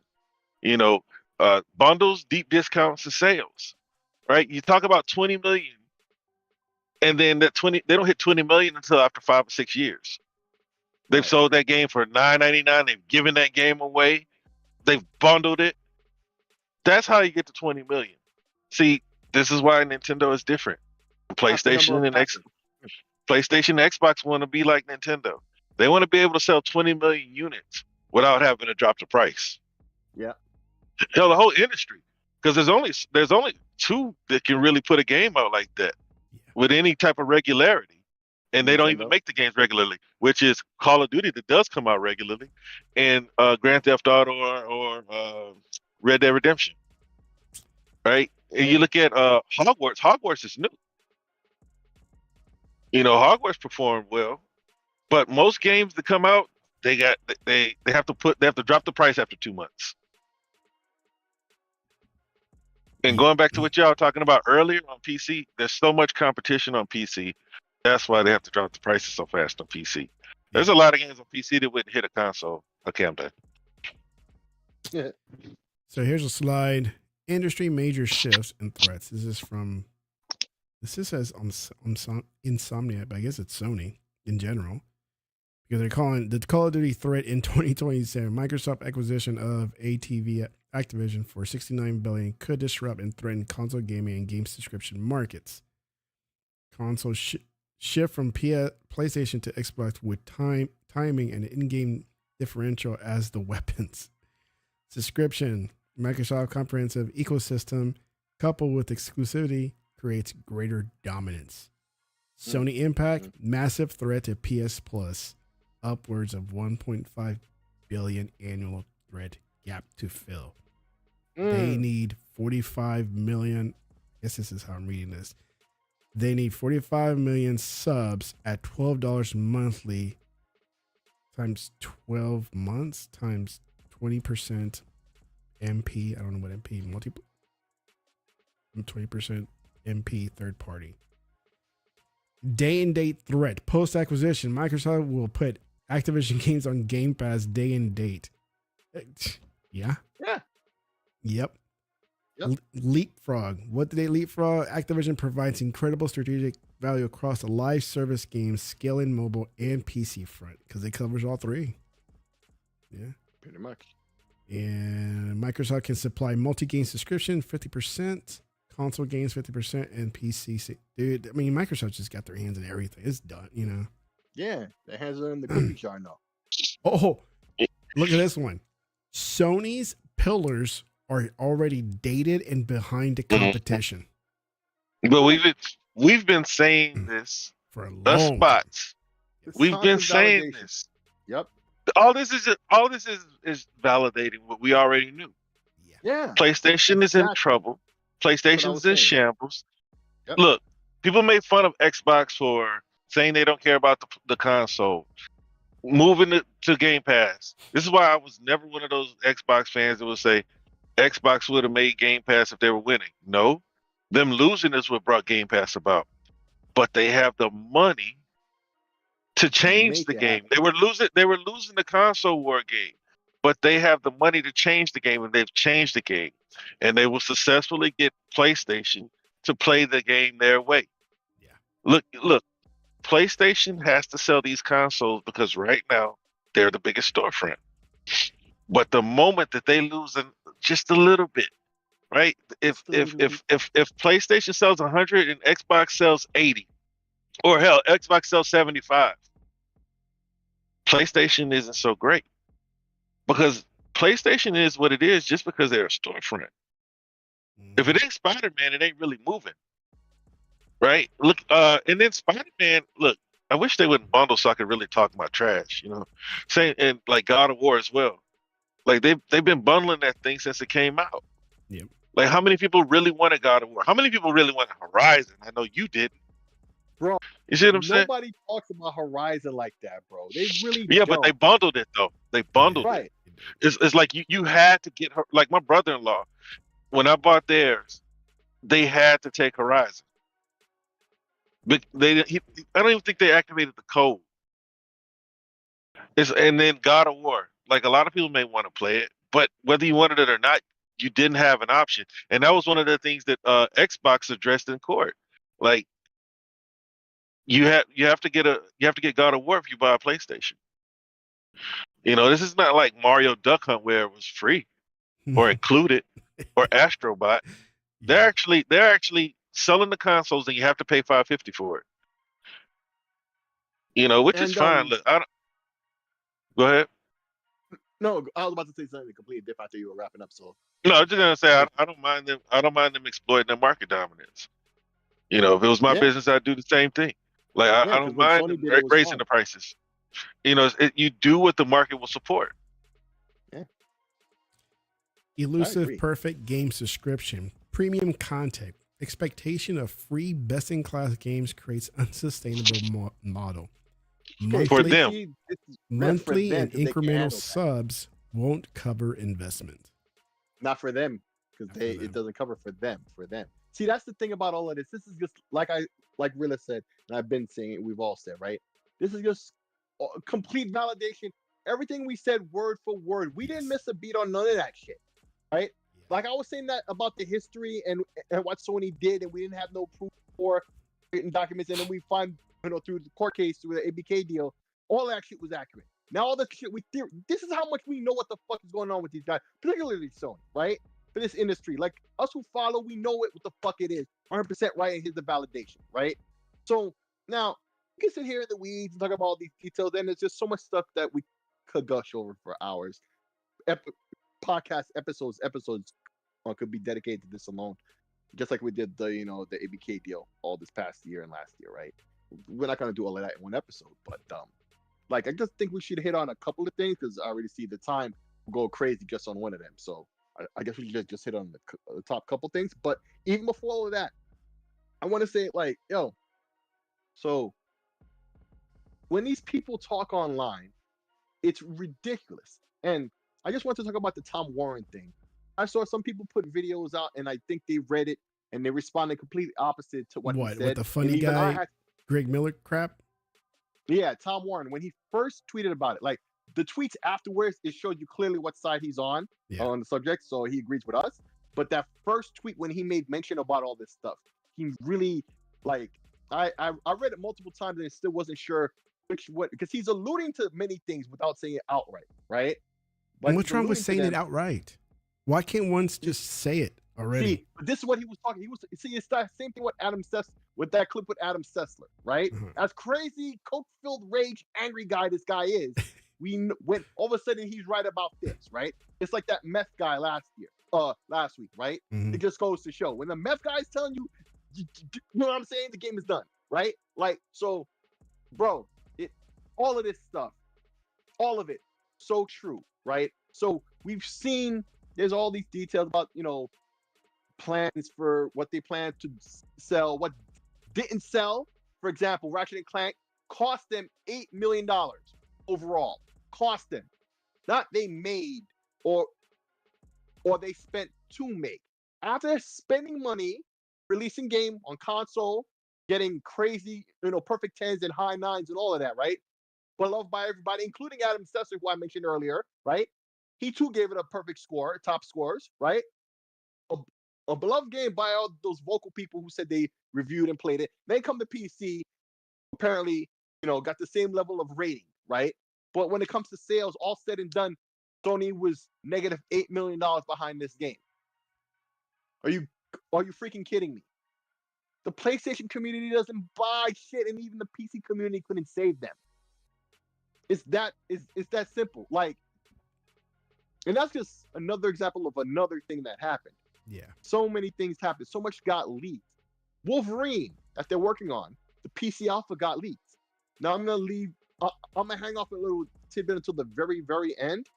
But suffice to say, Insomniac is not looking, and it's the typical corporate crap too, right? Hey, because as far as we know, once Sony touched them, that was it. Yeah. Just like with Bungie, a Sony effect. Just like with Bungie. Just like I said, just the like Sony Sony effect. having that deal with Square, like Relis alluded to earlier. He said before many times, right? Once you deal with Sony like this, you start doing this crooked shit. You may think you're profiting early on, and maybe you are or whatever. But after a while, that should come back to burn you. That karma come back around, and it fucks you hard. No reach around, no lube, no nothing, no sweet nothings in your ear. Just pound town, bro. And you're just taking it. The pound. Okay? It's bad. But everything, and there are people out here still with these spaces talking shit. And then there's folks in the press, getting back to the Tom Warren thing and Adam Sessler, right? There's motherfuckers out here not speaking the truth and saying they're not going to talk about it. But when it was Xbox and Capcom and Rockstar and everybody else, they quick to talk about these leaks, but don't want to talk about shit for PlayStation. We know not to talk about the personal shit. We ain't talking about that. To talk about it, like, bro, this was and Adam Sessler went Adam Sessler, bro. The Adam Sessler we know nowadays. He went wild. He was on that podcast with David Jaffe and one other guy, right? Going in nuts, talking about the Pentagon Papers. Like, it's the equivalent to that, right? Back in the Vietnam era, right? That was a war that people didn't want. You know, here in America, we didn't want to be in, like a lot of people didn't want to be involved in. You could say that about the Iraqi war in the early 2000s, stuff like that, right? But the Pentagon Papers was the equivalent to what Sony, where all this information got leaked out about what was really going on, everything that they did from the people who did it, all their paperwork, all their business out there in the black and white, so there could be no debate. There are still people talking this shit. Right? The press is out here hiding. Other luminaries, ex-press, Adam Sessler, you know, producers of games, and David Jaffe, right? Like legendary, you know, Twisted Metal and God of War, shit like that. You know, his name is up there. Paid his dues, man. He said some dumb shit in the past, but like, bro, when it comes to being inside Sony, to know how Sony used to be, right? These guys know, right? Respected, right? And they're calling it out black and white, like we have been saying. That just goes to show, like, yo, shout out to Beats of Truth when he gets into these rants. Like, I feel him so much because he speaks like all of us already know all this stuff that we were ever told we were wrong about. We were right about 100%. Yeah. All of it. Like, and not just like general outline either. 100% to the details that we knew, because this happened with this and this is how they move. We knew. Right? Like, bro, so fuck the press. Get your facts and determine your own opinions based on what's going on. And, you know, as you see everything else is falling in a row, right? In Greg's Miller video, oh my god, that I've already hated that dude. I never liked him, and then this even just solidifies it more, right? Coming out, I was like, well, you know, it's not a good thing. Not gonna talk about it, right? Not to talk about it, yada yada. Trying to be like, well, you know, let's respect them. Sad music, man. You put Xbox in that role. If this happened to Xbox needs to be shut down. They're bad for the industry. They're bad for gamers. They're bad for consumers. Yes. They've said literally shit like this. Yes. Right? Articles will be nonstop, published hour after hour, talking about how bad it's for the industry, how Xbox should just be shut down. Let's compare what happened to Xbox and what happens to PlayStation this year. We don't even need to talk about what happened to Xbox this past year in 2023, right? Yeah. Let's just say, let me give you the equivalent of what happened to PlayStation if it were Xbox, right? With one-to-one comparison people, right? Yeah. First off, Phil Spencer gets fired out of nowhere. He's getting replaced at the end of the year. Who's in charge for it right now of the division? Brad Smith, the vice president of Microsoft. He's in charge right now. Weeks later, Sarah Bond gets fired, and her people leave with her in solidarity. So it's not just her, it's her and her team. Fired. Then StarCraft finally comes out. StarCraft. Bug-filled AF, and everybody's cracking on it for weeks. Yes. For weeks.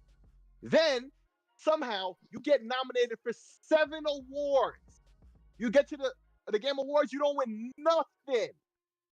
Nothing.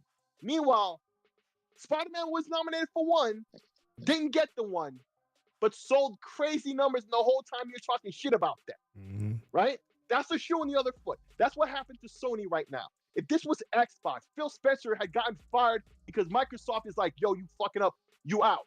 Right? And then they fire Sarah Bond, where you're basically his general. You've been executing his orders. That means it's you who's actually been fucking up. You're fired too. right? And then her team is like, "Oh, word, we're out too." So now, Oh, word? leadership, key staff leaves, right? Yeah. And then your top game is a laughing joke and doesn't really sell that much. You lie about the numbers that you first released, and then have to readapt them later on for a different lie that better suits your narratives, right? But truly, both of them were lies and not accurate numbers, right? Like that's literally what happened. If you put and then a leak. You know what would have ended with Satya Nadella saying, "Yo, we're shutting this down. We're shutting this down." And you remember earlier, like a month or two ago, when he was like he regrets shutting down Windows Phone. Mm-hmm. It would have been more like he regrets shutting down Windows Phone. He should have shut down Xbox.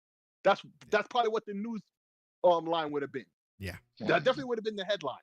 Yeah, that's how it would have went down. That's the same shit. It'll be nonstop, and when we never get a Greg Miller message saying we need to respect them. Yep, these are lies we're talking about.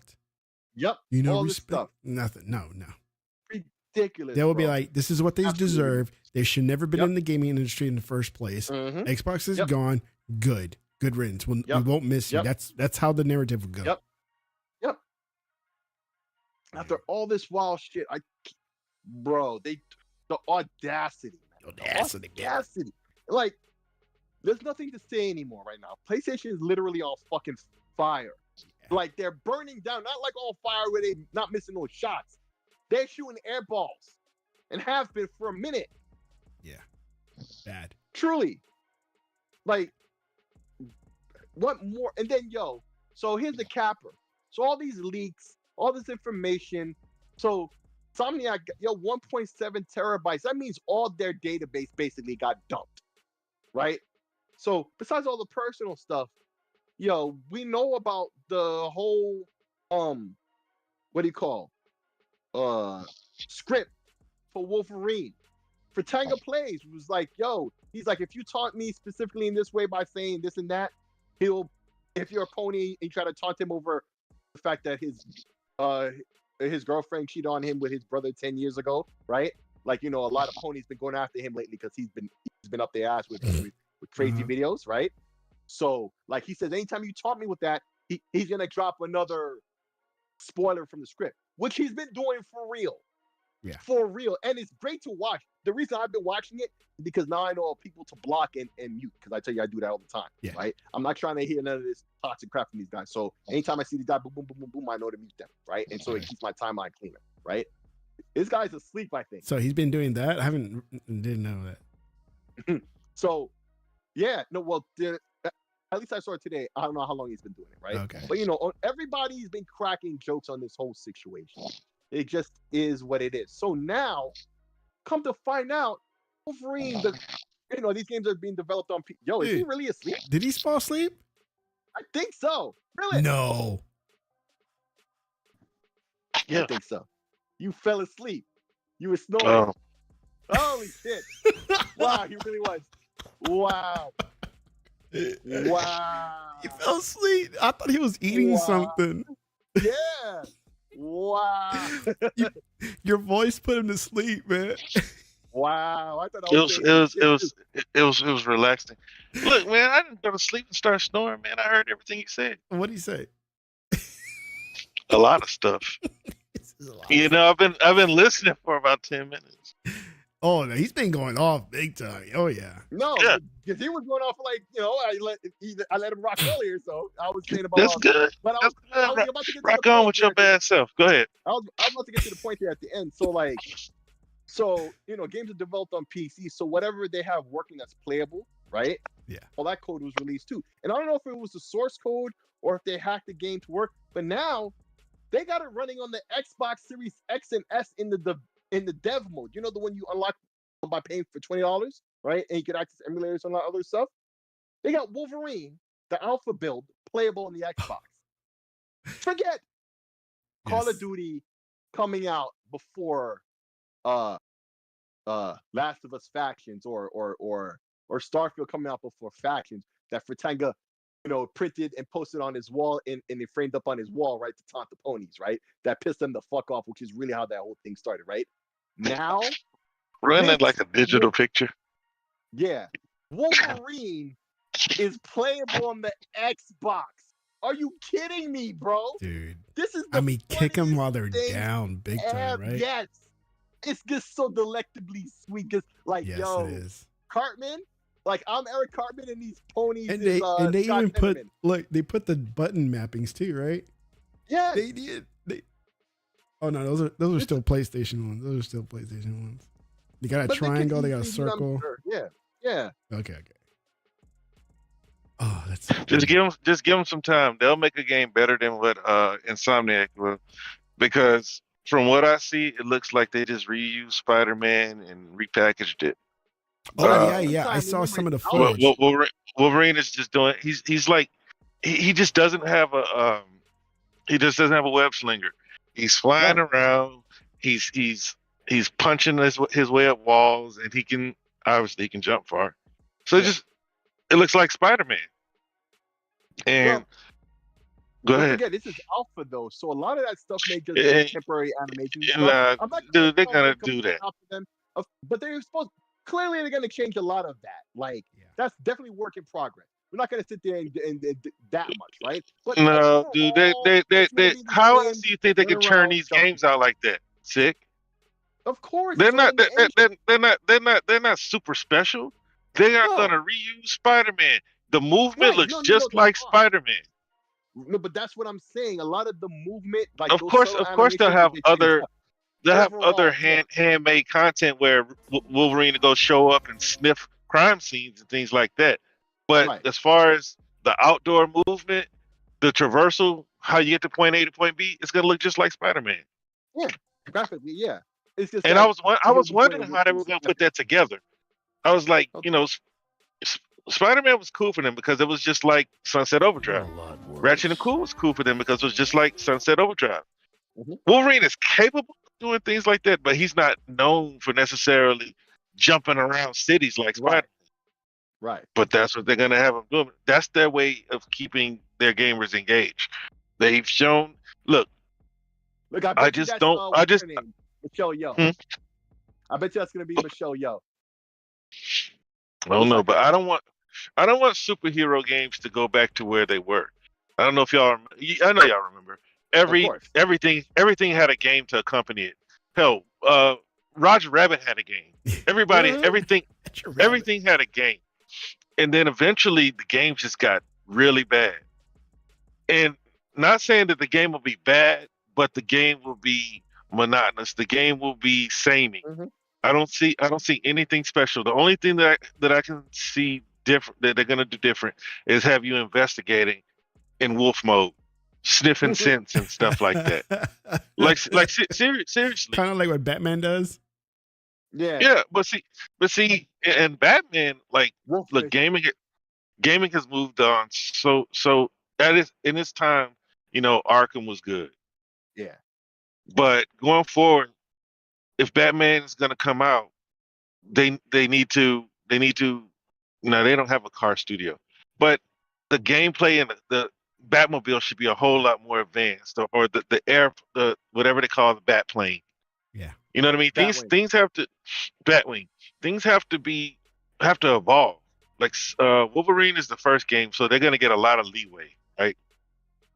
They're gonna be like, oh, we're just happy to have a Wolverine game. Then in Wolverine 2, they're gonna try to do something grand. Right. And then X-Men is gonna probably be a service game. And they're probably rethinking that, right? Because they tried that with was it Avengers? What's the name of the group that Square jacked up? Avengers, yeah. So we see how hard it is, and then you can look at, like, people are starting to, you know what? It really doesn't matter what people say, because we are the small minority that makes a lot of noise, but then it's the people who just get out there and buy the games, and they'll make it the next biggest thing. So we just have to see. But so far, the early returns on Suicide Squad Kill the Justice League, they're not good. People are already revolting against the live service push, the battle pass push. People are getting tired of being, every game can't nickel and dime, and that's what we're going as an industry. Well, it all started with those battle passes for, like, let's just say Battlefield. Battlefield. Right? Yep. They were notorious that every year they came out with some battle pass crap, the premium. That's what they called it. It was so bad the government was starting to go after it. They started going after it. And you're talking about loot boxes. And then they stopped. Right. Then they stopped with that. It's like, we're not doing premium anymore. And they didn't. And now they're doing like your live services to kind of go around the whole business of the premium crap. Right. But see, live service, I mean, that's like Fortnite. I would credit Fortnite with that more than anybody else. Like Grand Theft Auto, where games are able to continue to, but see, at least they found ways to be creative. People were willing to go buy more copies of Grand Theft Auto to get shark bucks. You know what I mean? Whereas you have the loot boxes, people wanted them, but in the end they felt cheated because they never got they rarely got what they wanted. And then that's the difference, right? What I'm talking about is these live service games. Everybody's looking at Fortnite and other successful live service games, Roblox, anything that's making money constantly. Grand Theft Auto, looking at these games, trying to find their own way to get a piece of that. Eventually, people's money's gonna run out. Grand Theft Auto didn't start out that way. They came out as a single player game. Well, right, open world, and then eventually let's do the online thing, and it just hit off big time. But the one thing that all these guys are forgetting that's most important, right? Because otherwise they can't monetize the way they plan, and all of the ones that fail all fail in this. You have to be, and I know it sounds like the PC thing to say or whatever. I don't mean on personal computer. I mean politically correct, right? The PC thing to say is, they have to be a game. That's what it is. Destiny at least had a grind, and for a while there, that was what was wrong with it, right? The loop, the grind, the thing you do over and over and over that makes you come back, right? If that's not on point, they can't sell you shit. The same with Fortnite. Fortnite blew up for the gameplay, and then they monetized on top of it, but they didn't fuck up the gameplay. And in fact, they spent time. I remember when they jumped from 30 frames per second to 60 frames per second on console, even on the base Xbox One. Right, that was a major leap. I remember that. I remember a lot of things they did. I don't fuck with Fortnite. I told you I only ever played one time. Right, I've told the story before. But like, these are things that are important. All these games that are games of the service that are successful are good games first. That makes you want to play over and over and over. That's why they can, shake that little thing in front of you, right, and say, "Ooh, look at this," and then lead you onto it because the game is that good. It's worth it. Now with Fortnite, it's all these characters and stuff you could be. You could be Blade or Master Chief or whatever in that game. And it's like you pay for that, and now you could be that and you have a whole roster of personas you could be per match, flipping through. And I know people who do that. I know One Away Dragons does that. A lot of people do that, right? The kids go nuts for them V-Bucks, right? To go be whatever and have what their friends have, or or to have the thing that their friends don't have. My kids just go crazy over Robux all the time. But if the game wasn't fun to do all that stuff in, nobody wanted to be nothing for any price. Nobody would want to do nothing for any price, even free. Yeah, that's what proves it. I don't think they're focusing on any of that stuff, which is most important. I just think that they want to make money.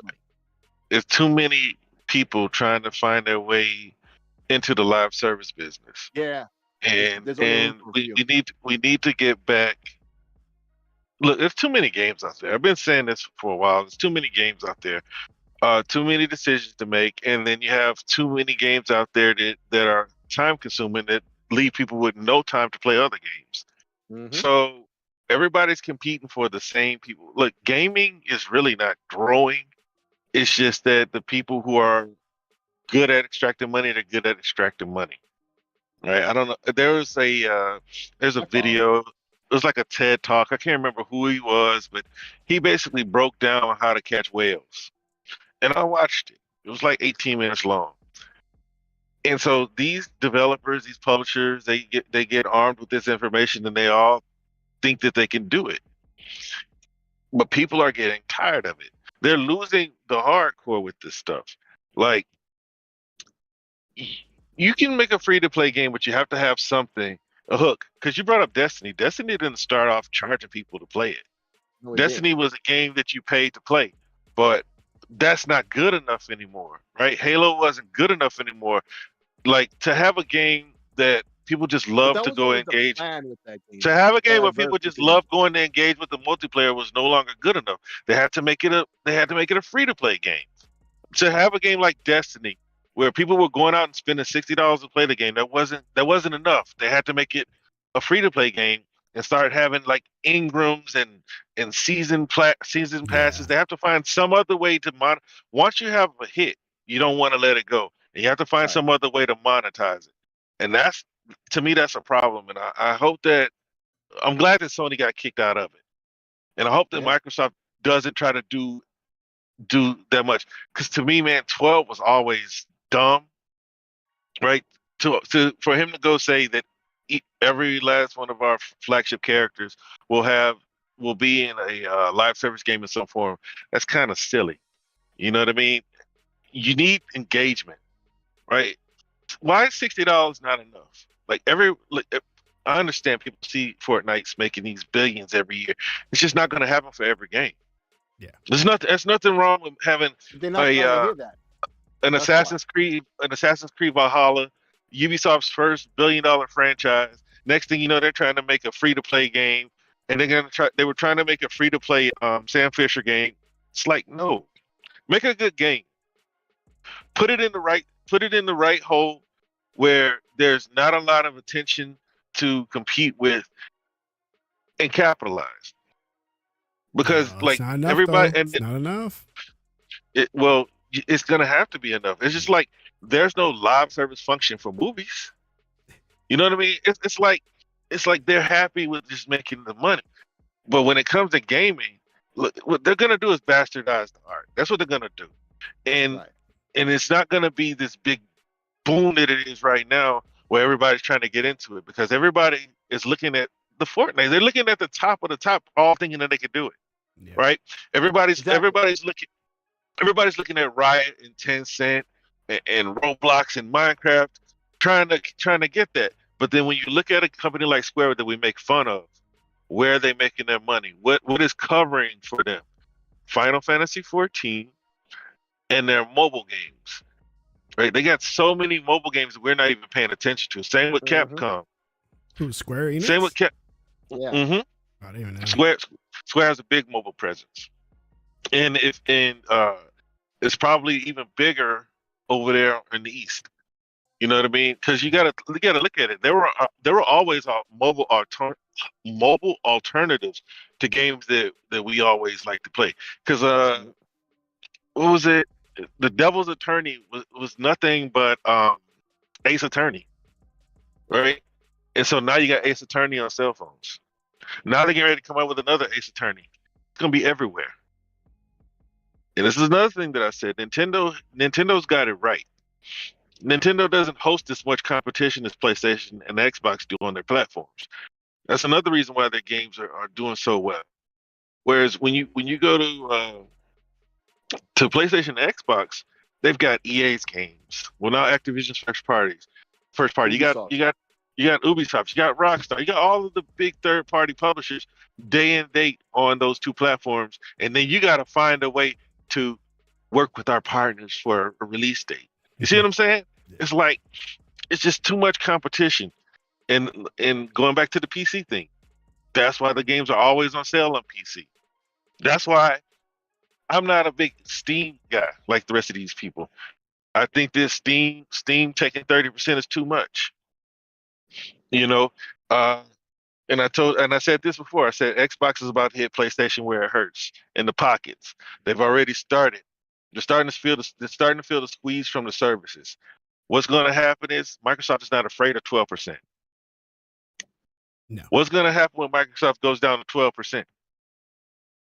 But they gotta secure a little bit more market share before they do that, and it's meaningful in any way. You know, because like it hasn't worked for Epic yet. But Epic also has money to throw out there that Steam is not willing. They don't have to compete necessarily. They don't have the money to compete. But once Epic and Tencent really decide to get dirty in PC, it's going to get hard for Steam.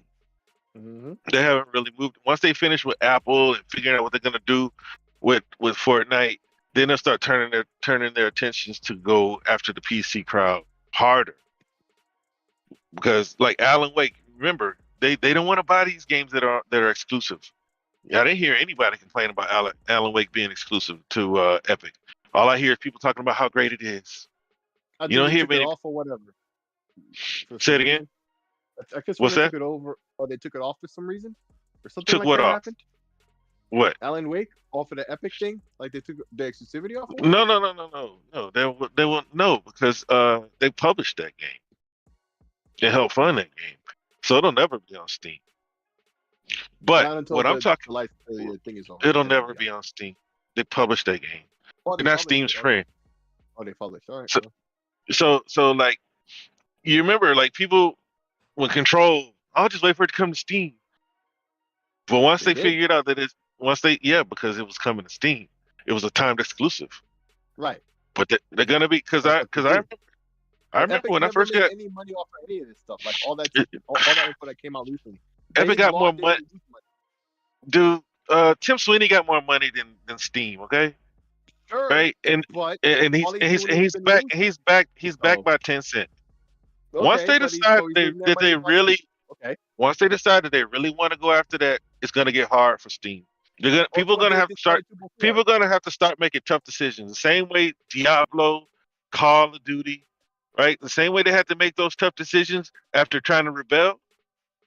They're gonna have to make those tough decisions with Epic. And Well, Epic is not gonna bend like Activision did.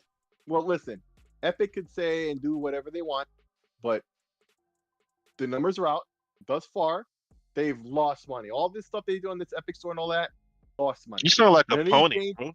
It just You- is. That's the You do understand you're But comparing like a $500 only billion company to a $7 billion company, It right? doesn't matter. That's fine. They're fine It- with losing money. But It's I'm it's also like, speaking but this is the same thing that we say about my God. Microsoft. This is no, because you're talking about you're not even talking about what I'm talking about. It's the same thing we talk about when it comes to Microsoft. Oh, Microsoft's losing money. It doesn't matter. They write that crap off at the end of the year and they make billions. But in the end, I'm talking what I'm talking. I heard what you said. And I'm telling you in response. You keep alluding to whenever Epic wakes up and blah, blah, blah.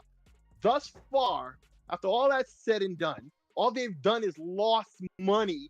Their numbers show that nobody's really fucking with their shit. All they do is take the free games and move on. Period. PC gamers want their shit their way and will wait forever if need be. They don't give a fuck.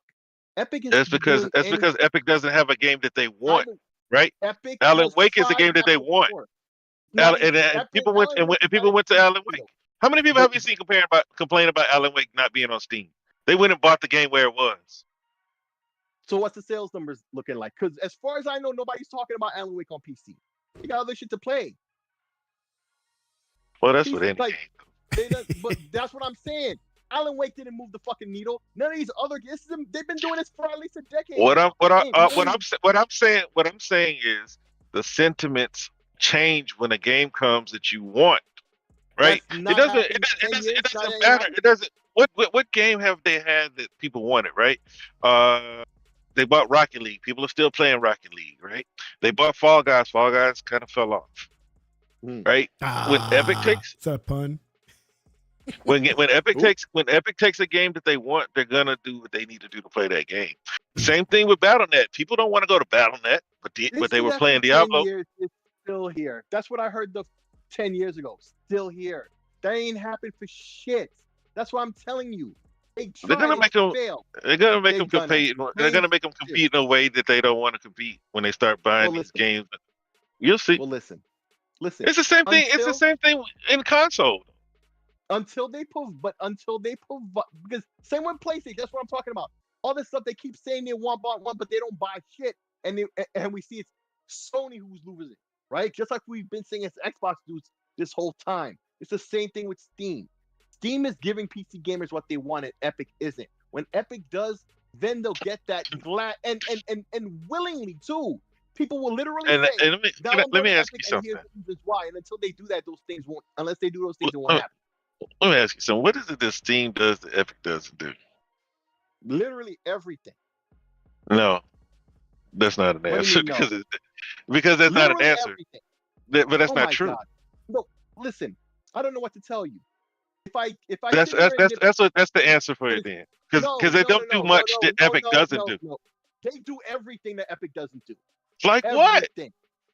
First of all, they have a store that's already had years, right, of work to provide features that gamers wanted, right? The friends list works, even being able to put multiple things in the cart to buy at once. They just got that. No, that was strange. But no, I'm That's just what saying I'm because like talking about, I'm bro. just That's saying what I'm like saying. that's just I'm The saying when it PC comes to dudes playing are your listen, games. no, listen to me. Good. PC dudes are only loyal to Steam because Steam keeps staying loyal to them.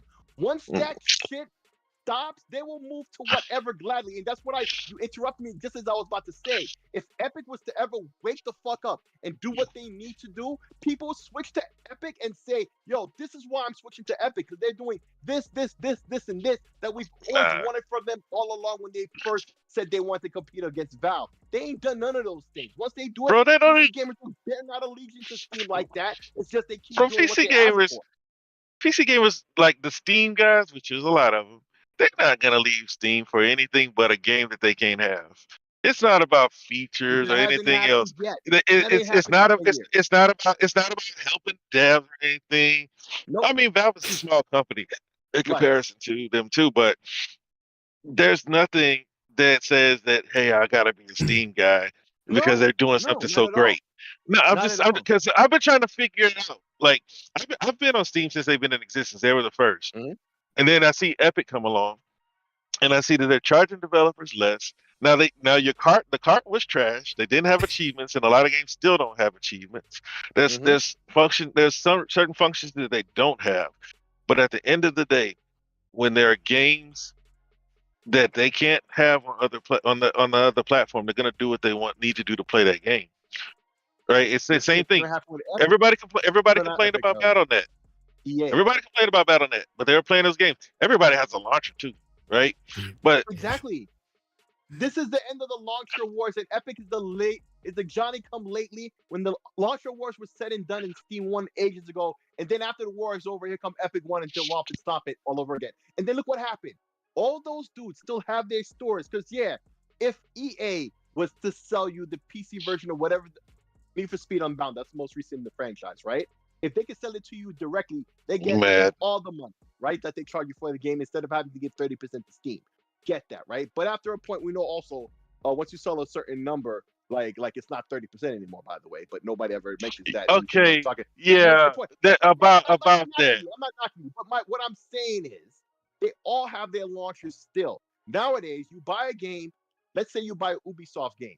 It shows up in the Ubisoft launcher. You buy Rockstar game, it shows up in the Rockstar launcher. And likewise with EA, right? They just now coming back to Steam. Now you buy it, it shows up in your EA account, so you ain't got to use Steam. It's same with GOG. The saves crossover and everything, because when you launch the game, it logs into their own shit, and then you get to see all your saves and all that shit. And it's like now Fireboss, what's up, homie? But like it doesn't even matter. It doesn't even matter. Like they don't care. That's what I'm saying. If the EA launcher did great stuff that make people want to move over to it exclusively, because they were selling other people's games, but people use the EA launcher just to buy EA games and didn't care about nothing else, particularly Battlefield, right? And Battlefront, stuff like that. Need for Speed. There was a couple of Need for Speed. Most everything I have on the EA app, I got for free from promotions, right? Most of those games I actually bought on Steam, or I bought the disc and I could redeem the real key, like Battlefield 2. I've got it there because I was able to redeem the CD key, and it pops up, just like what Valve did with their thing, right? But it's just EA game. That's one publisher.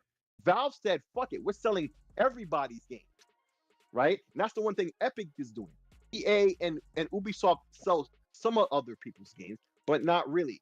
GOG is in their niche because they're DRM free, right? And for those indies or retro games or even new games, even in the EA launcher, they're selling games. Like, cause I know that I didn't see anybody else's games. I wasn't looking for any, but I didn't see them even offering. It used to be. Maybe they stopped, but they used to be. Yeah, because I know like GOG is the only one. Money and they stopped. And because like GOG is the only one, and for now, like Ubisoft, EA's launchers are for their services. But overall, This competition is the true thing. Listen, Epic could win easily if they provide the features and everything else that Steam No. has and better sales, and they have to be able to compete this. And Valve isn't doing anything to keep them from it. Once Epic stops trying to do what Sony's doing and buy their way in and spend that money and time and effort on the features, that how you just get putting multiple things on the cart recently. That was an issue from day 0, 10 I years remember ago. when that was a big deal. Hey, but see, look, hey, no, I don't think maybe nobody wanted to buy more than one game on Epic. So it's like, that's how it became. See, now you just cracking jokes. Doctor says, sounds weird. If I can get a Mountain Dew at a store, I'll buy Mountain Dew. What if Mountain Dew had their own store? That's and then they didn't. But what if Mountain Dew had their own store and they didn't sell them at Walmarts and Safeways, right? But no, this is what I'm saying about Epic, man, and Steam. Steam is like PlayStation, right? You know how Xbox said, "Oh, we lost the console war," right? There's really nothing they could do to beat the brand loyalty. Bill Gates he said it like 15, 20 years ago. PlayStation can sell them a brick. Yeah. You know, it's the same thing. Valve like it's not that Valve is just doing anything so super special. It's gonna take content being taken away, and it's gonna happen. That's all I'm saying. Number one, I disagree, which is my point. Secondly, you'll see, and probably more. Yeah, I've heard this for years and still ain't shit. Until actual movement happens, and then we can talk, right? But meanwhile, Valve isn't being Sony or anybody else. They bend over backwards to prove that they're not constantly, right? That accrues a lot of trust and faith in their consumer base. It's the same with Xbox now for us, right? They out there making these moves that's to their benefit and our benefit, so we rock with them, and we'll continue to do so up until the moment they don't. That's what they call us a cult, like I call Valve dudes. Will that store still give Mountain Dew Game Pass points? Maybe, maybe not. But see, PC people will move to Epic if they feel they can get that from if Epic is doing that, because they'll still have all their Steam shit with all their old shit, and they're just getting new shit on Epic, right? That's fine if it's equal or better, and it's not even. Man, Epic could be twice as good as Valve, and those people will stay loyal to Valve. But they're not. The only thing that can make them budge is a game that they can't have. You'll see. No. Well, they ain't got none of those, and no. They're just looking for the right opportunity to waste that money. Cause look, they've been giving a lot of money away. You heard the same thing during the Epic Apple lawsuit that I did. They burn a lot of money for those free games, right? And those free games, they count those people who just go there and download them and probably don't even play them, like me. Yep. Right? Like they go there, they just download them, don't even play, but those are new accounts. Right? Yep. They see that they're giving away this good game. They're giving away what's that game from Take-Two? Tiny Tina's Wonderlands, or they're giving away Grand Theft Auto, or they're giving away Borderlands 3. They give away the best games too. I got them. Does Valve even give you games? Does Valve even give games away? No, but they have some crackhead sales. No one cares. No one cares. See, they're not gonna give away free shit and they still winning. Like, listen, well, I mean, it's an uphill battle, man. You know, now this sounds like a Xbox versus PS5, but launchers. That's what I said, because it sounds the same thing, right? Because like, we're gonna buy their way in. That's what they said about Xbox. They're just gonna buy their way in, like PlayStation didn't buy their way in. But I just see. That's the thing. I just see the same thing in Microsoft. I mean, in Epic that I see in Microsoft, and I see the same attitude about Valve, the way the PlayStation fans are, like the loyalty. It doesn't matter. Like every slide that Tech is showing us, right? They still don't care, right? It's a lie. That came up. Xbox hacked them, right? It doesn't matter, right? Yeah. It's gonna take something drastic for them to change their disposition towards Epic. That's the problem with what you're saying. What you're saying is backwards. The ponies know they're full of shit We catch them in their lies all the time. Catch me very outside. duplicitous. Okay, No, this isn't about them telling the truth or a lie. This is about them being loyal. No, not about loyalty, because they are loyal to PlayStation, to the ideal PlayStation, but they don't go to bat and actually do what they claim. And meanwhile, they're lying, right?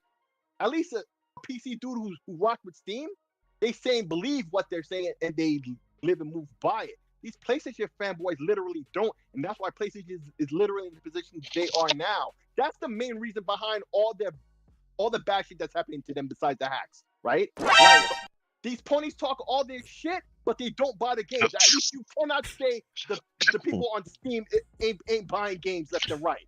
Man, I wouldn't even talk. I'm just talking about the loyalty part. Right, not whether they're telling the truth or not. Just lies and cap. We know the ponies are capping. The Valve dudes literally are not. That's the difference. But the Valve dudes will never leave Valve. That's all I'm saying. The same way these PlayStation fans, no matter what they say, right, bro. Sony Santa Monica can get hacked, and their whole roadmap look just as garbage as this one. And they're still gonna say Xbox has no games, right? And they're still not gonna buy Xbox until they get it through their head that certain games are not gonna come to PlayStation. Right, but what I'm telling you is a Valve dude will switch to Epic if Epic actually did the shit, but they never will, and they have no belief they will. We know Sony won't. These PC dudes actually will, if given the reason to. They are not given any reason to after all these years. Epic take just end the show.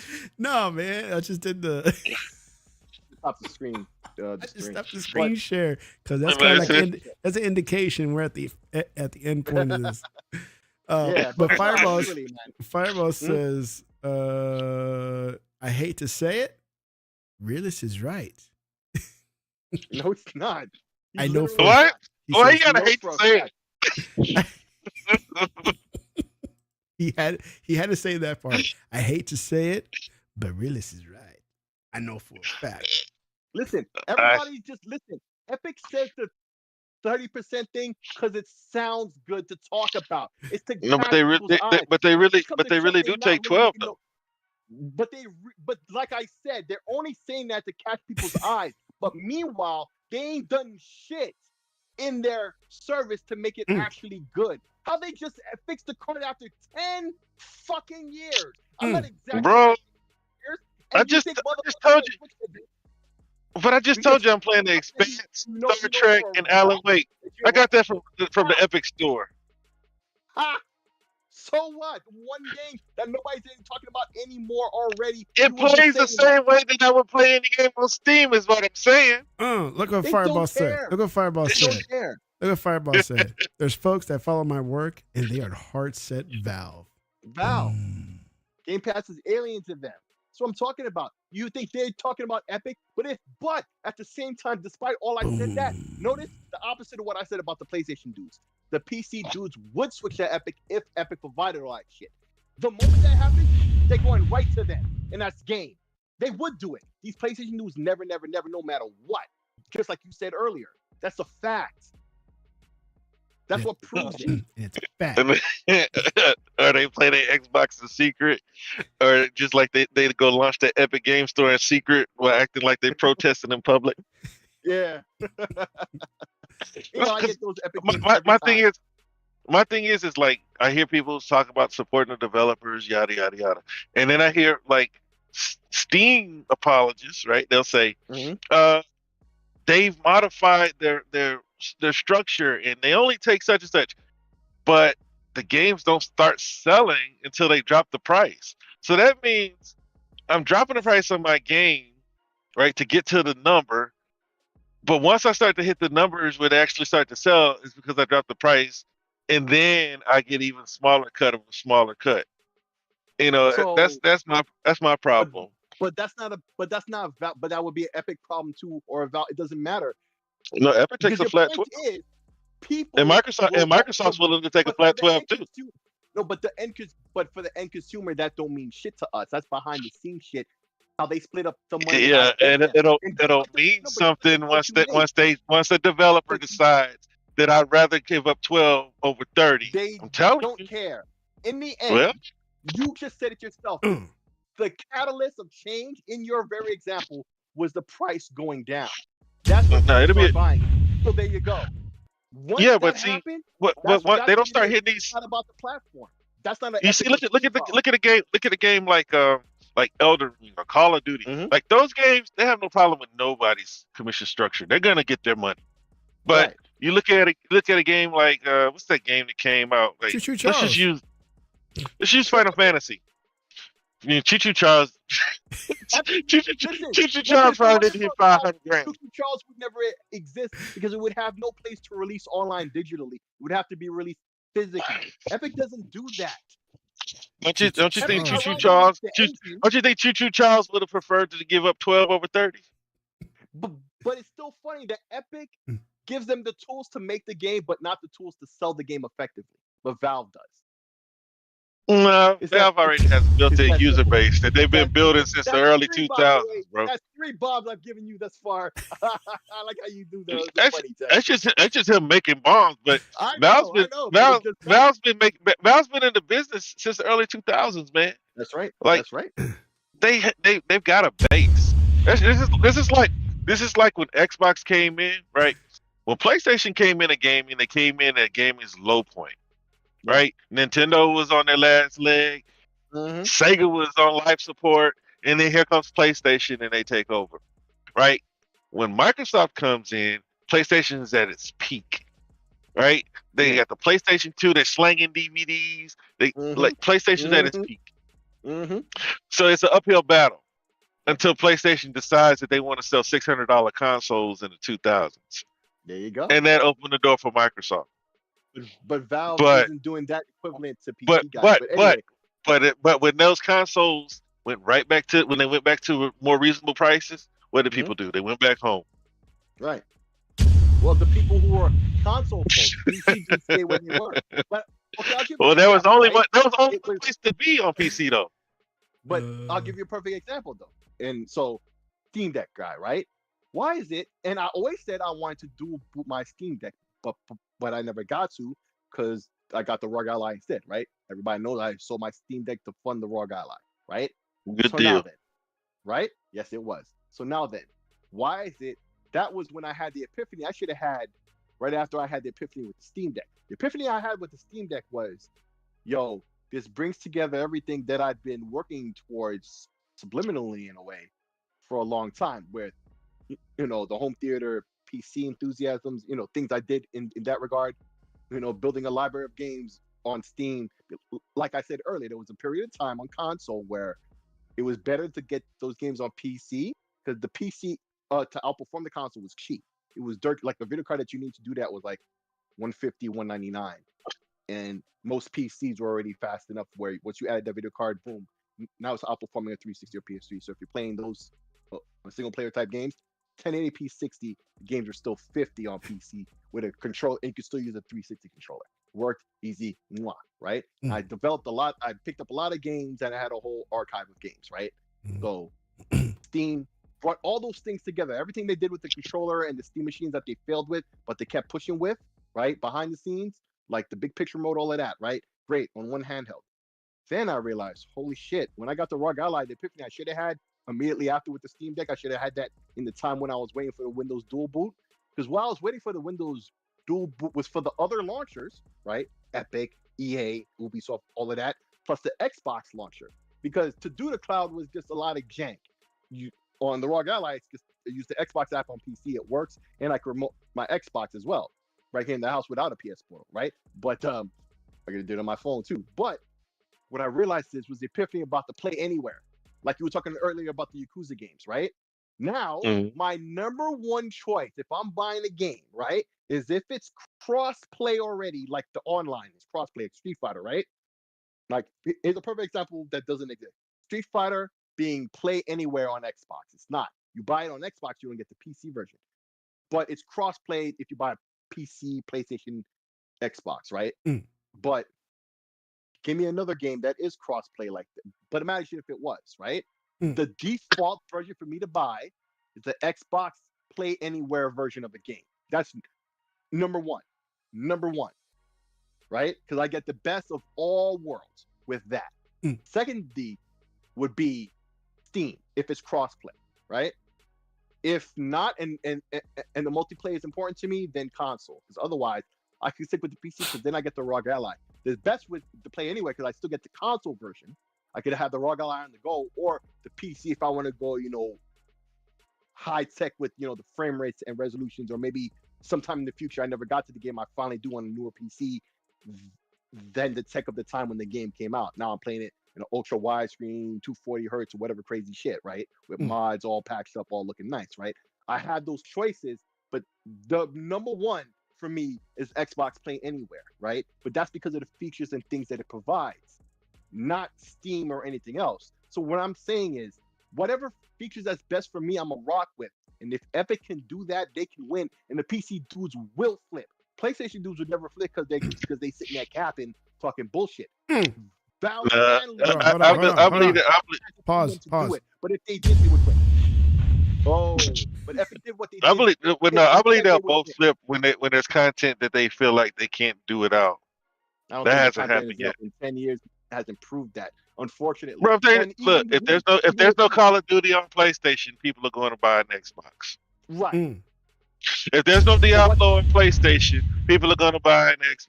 Okay, so you tell me a lot of IP that Epic can get that kind of lock on people's minds. All they have is Fortnite, and everything has that already.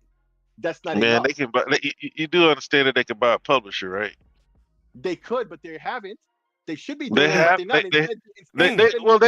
haven't because that isn't their normal model, right?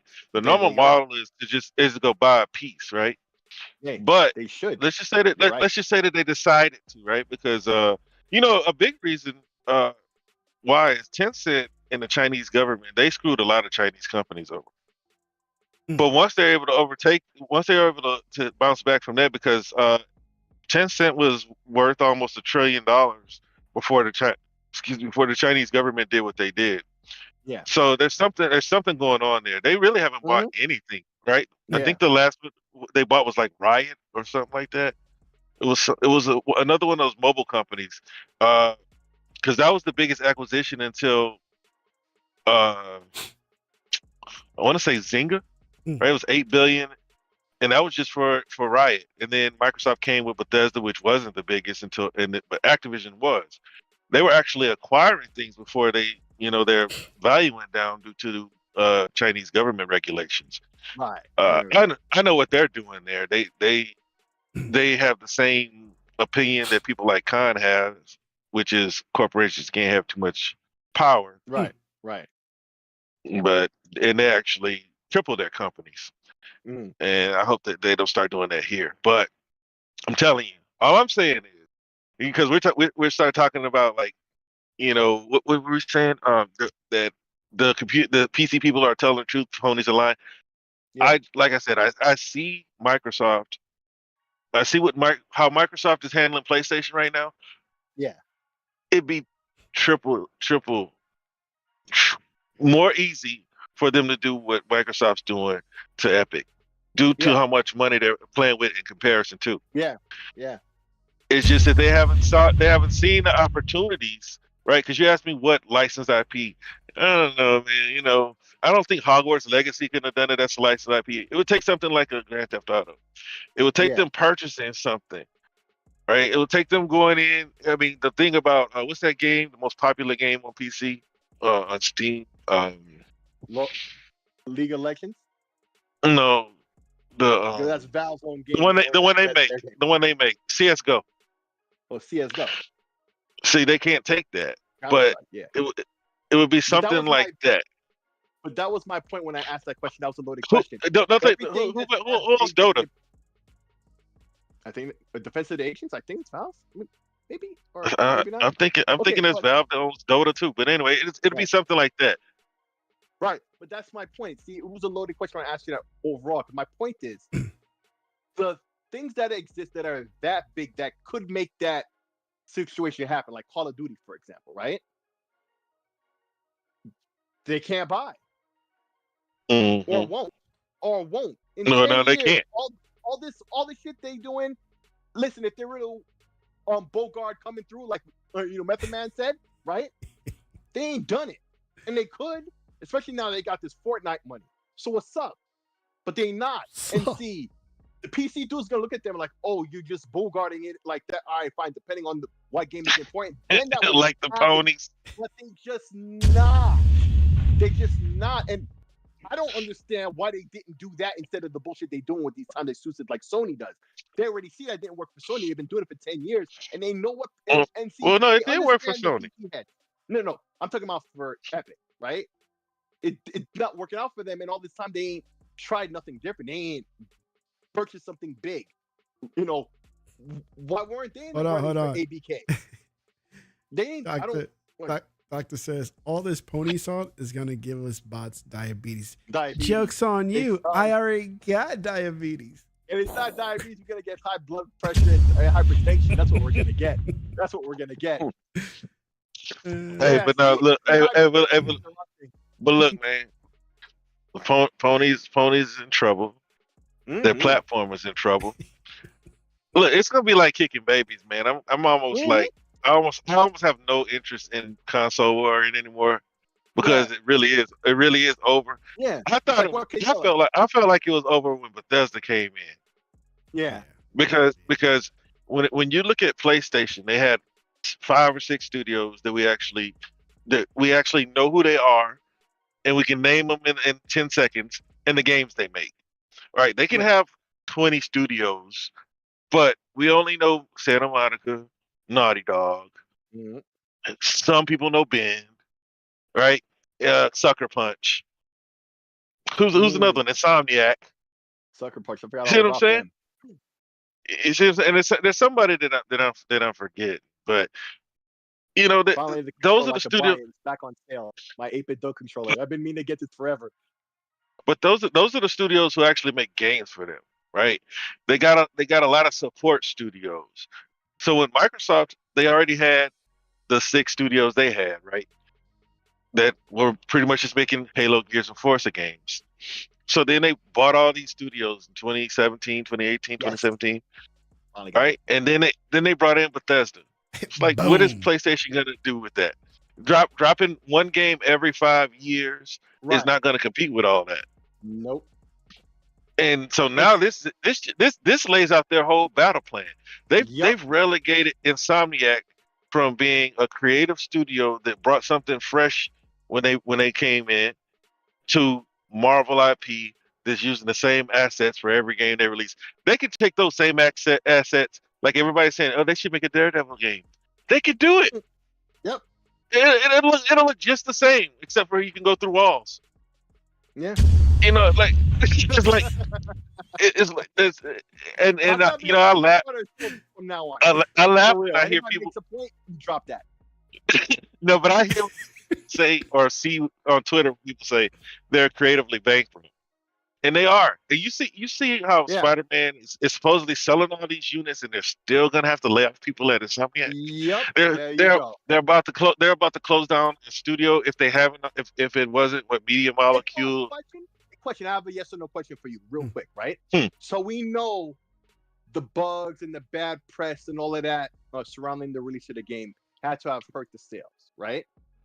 Had to, right? Or at least slowed down, right? So let me ask Spider-Man, right?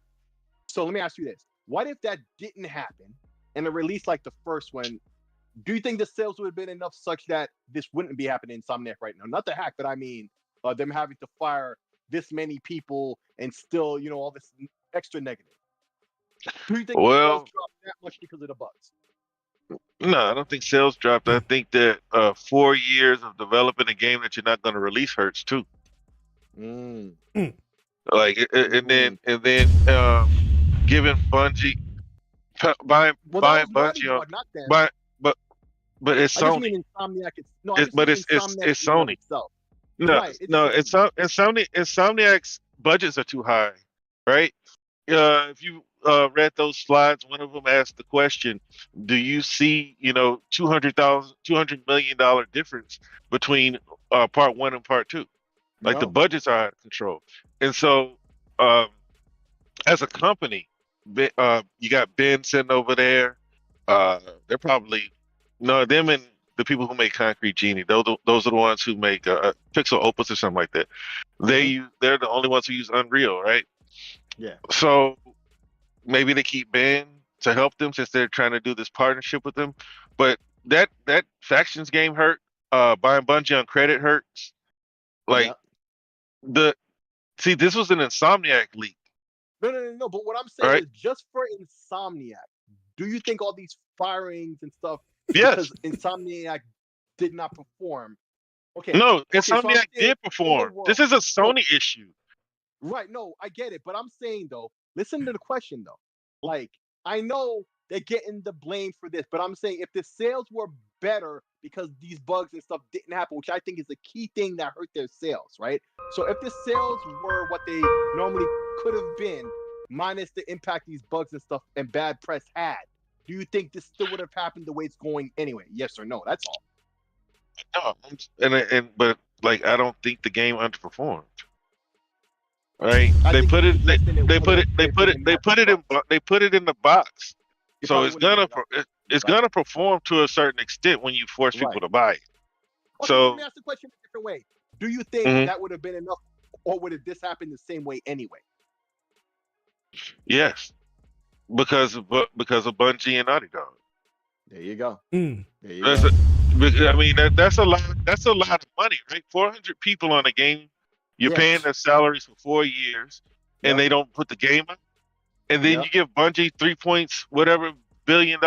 You give them $1 billion for retention, right? And that's still not enough. They still have to lay off people, and you still owe them money. So to get out of paying them the money, you try to wrestle the company from up under them through some clause. Right. Like Sony is in trouble. Sony's trying to figure out how. They're trying to figure out a way to salvage the situation. They overpaid for Bungie. We all said it, right? And then you had, like, okay, meat. What's a nice word for meat gobbler? Okay, we got meat gobblers like Colin Moriarty, right? Going on their podcast and saying, well, yeah, he's a clown. But anyway. Even Danny, man. Yo, I'm so ashamed about that dude, bro. Well, I don't know. I know of him.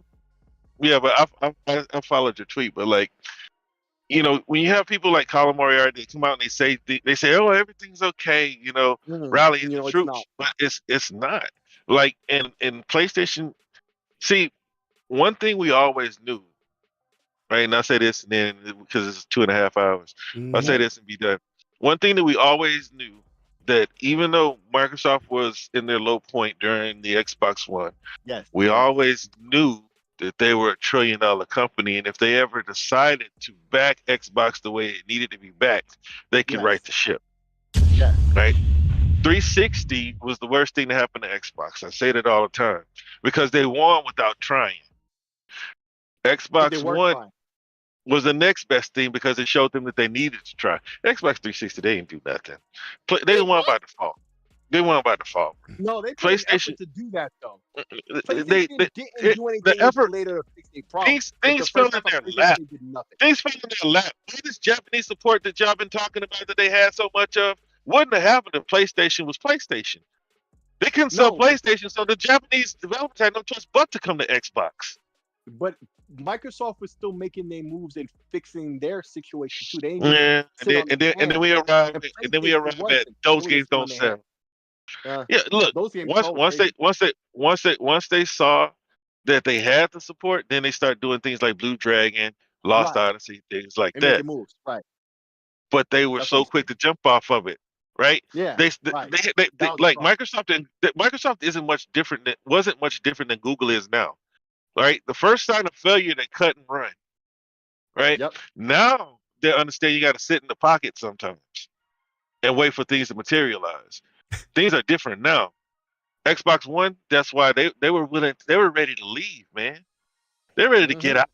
Yeah. We didn't know that, right? Yeah. But we always knew that at the end of the day, that if Xbox decided to, they can turn everything around because they got the money to do it. Exactly. So when it comes to PlayStation, they never fought with two hands. They always fought with one hand Tie behind the back. Well, And we the other didn't one we didn't know that giving a though. ball. We kind of knew. Yeah. We kind of knew No, about we always Myerson. We felt didn't it. know. We We always didn't know felt it was that bad. We didn't know it was that bad. We didn't But know it when was you, that bad. We always felt it because this is not the way they competed in any other market. In any other but when market, they you, would have went whole hog, romping and stomping like Godzilla. And they well, didn't do that. They that's never because did they were a until now. pillar. Gaming still isn't a pillar, but they want it to be a pillar. When it Right. comes to Windows or Office, they would have bent over backwards to make that happen. But then Yep. so going back to what I was saying, you look at PlayStation. What is it about PlayStation that makes you say that they can turn this thing around, making these quality games that they can barely Me? sell? I don't see it at all. Anybody, I actually right? This don't. is I don't see it at hypothetical. all. Like making these quote unquote quality games that they can barely move, right? Unless they attach somebody else's name to it, and then they got to give them up to 35% cut, at least 25% cut of the funds, right? Yep. Every game, the only games that really move are the games that they can attach somebody else to. I mean, I've been saying this, man, and then it comes out. Games like Ratchet. People are asking for another, what is it, Resurgence? People are asking for Mag to come back. Oh, well, but dude, PlayStation can't. PlayStation can't. Well, SOCOM is dead. Like the Warhawk, whole man. I want Warhawk back. like you can't even use SOCOM anymore. Like they'll have to come up with a new name. But but let's just say they came up with a new name, Focom, right? Come on, Focom. But PlayStation does not have the confidence in their user base. But I've been saying this since I've been doing shows with y'all. PlayStation trained their fan base the wrong way. Nintendo trained their fan base to look for Nintendo games. Xbox had everybody trained to look for their games until somehow we became brainwashed by ponies to where Halo, Gears, and Forza became boring. When people are playing 5 Mario games a year, you see what I'm saying? Like I don't understand how that happens. But PlayStation gamers are there for third-party games and not PlayStation games. All right. Wow. Well, listen, you probably need to go fart and stuff too. So I don't. He does. You gonna leave it here? I love fart noises, man. Yes. Because you're like mentally 6 out of today. I don't know what's up, but it's always awesome. Hey, Doctor said Lamau. But listen, Doctor's right, and I said it earlier. We're keeping the sound effect. Anytime somebody has a good point, you got to drop that bomb, right? Now somebody got to pay for the premium. And then also you got those the money thing, the cha-ching, right? You gotta start doing these sound effects, man, because you love cracking jokes and shit behind the scenes when people is talking and kind of troll the situation. And you ain't been doing that. You ain't been doing that. You need to get back to that. I don't pay the premium of Discord, so I can only add so many sound effects. Well, listen, man, you could figure it out your own way. I'm sure you could. So, yeah, we need to do that. Make the show even more entertaining and fun. You know what I'm saying? Keeps you going. But this episode, we went in 2.5 hours. So, plus. So, that's on time too. Be professional. Hey, that's because y'all woke me up and I had my second win. Look at that. Remix Station 5 made it here, and now I'm honored here. Hold on. That's a wet one. Damn. Remake. How dare you? I don't even need a sound effect for that. I'll just say it. How dare you? Hey, Tech, you gonna get that Last of Us 2 remake? Hell no, man. I didn't even like the first the regular one. Oh my god. No. Hey, you didn't see the new Outlander skin for Ellie or Abby? What? Bro, it's some skin. I do want to get the whatever the remake part 1. I do want to get that. But I'm not paying full price. It's still full price right now. It's not $29.99. How much? It's not gonna go lower than $29.99.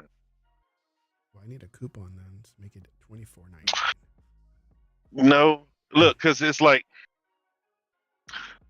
I said this at the beginning of the I got generation. Spider-Man remake for my son as a Christmas present. Hope he's not watching this. Spider-Man remake, the first one, because my son hasn't played it, for $24.99. Yeah, it was on sale again. Yeah, that's different. They've been trying to get rid of that one. And plus, if they can get you to play that one, you'll buy two. Well, that's why my son has grandparents, so I told him to get that one. Oh, real quick, one last thing I want to ask. $29.99 is the new low price. No. Actually, Miles Morales went down to $19 at Best Buy. Because most games aren't $20 nowadays. Yeah, what he said is right. The budget price now is $30, right, to adjust with the thing. But for the $70 games. Right. So here's the question I want to ask both of y'all, because this hike dropped last week. The Xbox Game Pass, the cloud thing for the VR headset. It works on the 2 and the 3, right? Have either one of you tried it? Wait. It can work on mine? Yeah. Yep. It's not just locked to Quest 3, but it doesn't work with the remote play, to your local system. They need to add that, right? Yeah. But overall, it worked all right, right? Have you tried it, Realist? I haven't. Wait, how hard would it be to play a game with those two things, though? Easy. You sync your controller to your headset, and then it's the cloud. Oh. It's not remote playing your system. It's xCloud. What they need to add, I'm saying, which is what I said a moment ago, they need to add the remote play feature. That I would use almost not every day, but often. But also, Tech, you should be able to connect your Xbox controller. Yeah. Okay, I didn't know. You connect your Xbox controller with the Bluetooth. Oh, okay. I mean, I haven't done it on the Quest 3, but like on the Oculus, it was set up. It came with an Xbox controller. That, like play in the bed. Yeah, that's right. The first I had this big headset thing in my face, and like with the controller, like play Halo Infinite. Yeah, but it's like using those glasses. Like you have one of those, or those glasses that are like Rokid. InReal. And InReal. Oh, it's X-Real now because they have to change the name for reasons. But anyway, like those glasses, like Lenovo has a set, I think now. So those are devices. Basically to make like a portable screen on your face, like and in a way through an app, this kind of does that, right? Yeah. But it's through the cloud. This is why I think they really need to add that remote play. That needs to happen like fast, right? But otherwise, it's pretty freaking cool, man. I mean, I keep saying, they should just make the Quest line the official Xbox headset, like, right, and just unlock what developers need to do that, and let developers handle it for themselves. Have you watched? Have the little software, nothing too heavy. Have you watched? So you want games like Resident Evil VR Xbox? That's what you're saying? Yeah, like just have that mode. Like what the hell? It's like we always say, why are you locking yourself just to Sony, right? Because it's not worth money in the long run, and you're losing a lot of respect and other things like that. There's words I'm losing, right, with that, but still, right? Same thing. They're not even making it a priority. Yeah, don't make it a priority. They just, it's somebody else's head. They just make sure the software stack is there for it to be compatible and run. And other than that, let developers do what they do. They're already putting the work on other platforms, so that work is already done. So right? Have you that hard? Have you sat back, relax, have your headset on and everything, and watch the hub? No, I have not watched any. No, not the hub, bro. But they found a way into using the hub on the PlayStation 5, and I responded to that tweet. I'm like, dude, there's no browser on the PS5. Yet and still, when there's a will, there's a way. They'll figure out a way to be number one every year. It went up. Numbers went up, and they found a way to do it on the PS5 as well. Oh, that's too funny. Some kind of hack. I guess it's like, they gotta leverage the browser for like the service agreement stuff, because it has to be the most recent. Apparently, they found a way to do that for the PS Portal to get the browser for, to do to log into certain access points. How dare you?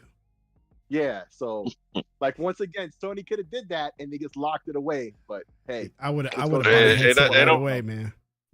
They don't want y'all playing Game Pass on your PlayStation. They don't. They want you on the hub neither. But apparently, honestly, we know that's no different when they figure out how to jailbreak the PS5. They used some browser thing.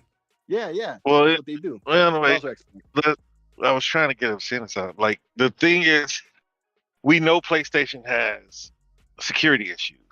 Yep. And so all a browser would do in giving everybody easy access to a browser, just open them up to being able to exploit the system. Yep. And same thing with the Switch, Yep. right? And the Switch is like very low level. So PlayStation would rather not give access to the browser, but somehow they figured out how to watch your P-Hub. Yep. But that's why they don't want to have a browser. It's not just Game Pass or anything like that, because like once they give you access to the browser, you have access to all kinds of other things other than PlayStation. It's like we don't understand just how tight and how close PlayStation or Sony has to hold the PlayStation, because all I'm saying, all they need to lose is just a little bit of ground, and the whole house comes falling down. Ooh, yeah. Because right now the leg they're standing on is the storefront, because it's not their IP, it's the storefront, and being able to sell other people's IP. It takes their games too long to come out. Let's say all their games do sell 25 million copies for $70, which they don't. They come out too infrequent. They don't come out. They don't come out. They don't come out frequently enough. They come out. It takes Naughty Dog. How long is it going to take Naughty Dog to come out with a game now? Right? Yeah. They wasted 4 years. Sucker Punch. We haven't heard anything from Sucker Punch. Because, like I said, there's only 5 or 6 of them that actually make games. Name earlier. It's only 5 or 6 of them that we actually know, and they gotta wait 5 years between these games. Insomniac, they've been riding them like Seattle Salute, right? But we see what they got them doing. It's pretty sad when you think about it, man. And that's not me as an Xbox fan talking, man. If I see Xbox doing anything that Insomniac's doing right now, I'm gonna have the same things to say. This is pretty bad what they're doing with Wolverine, man. These reskins, like, this game is not going to be too creative. The Spider-Man. It's going to be Spider-Man. It's a reskin of Spider-Man. Yep. And there's no Mary Jane. Maybe there's a Storm or something. Somebody he likes. You know what I'm saying? Jean Grey. That's who he likes. Jean Grey. Isn't that Storm? No, that ain't Storm. Storm is the black chick. She's the hot one. Yeah. Who's Jean? Rogue now.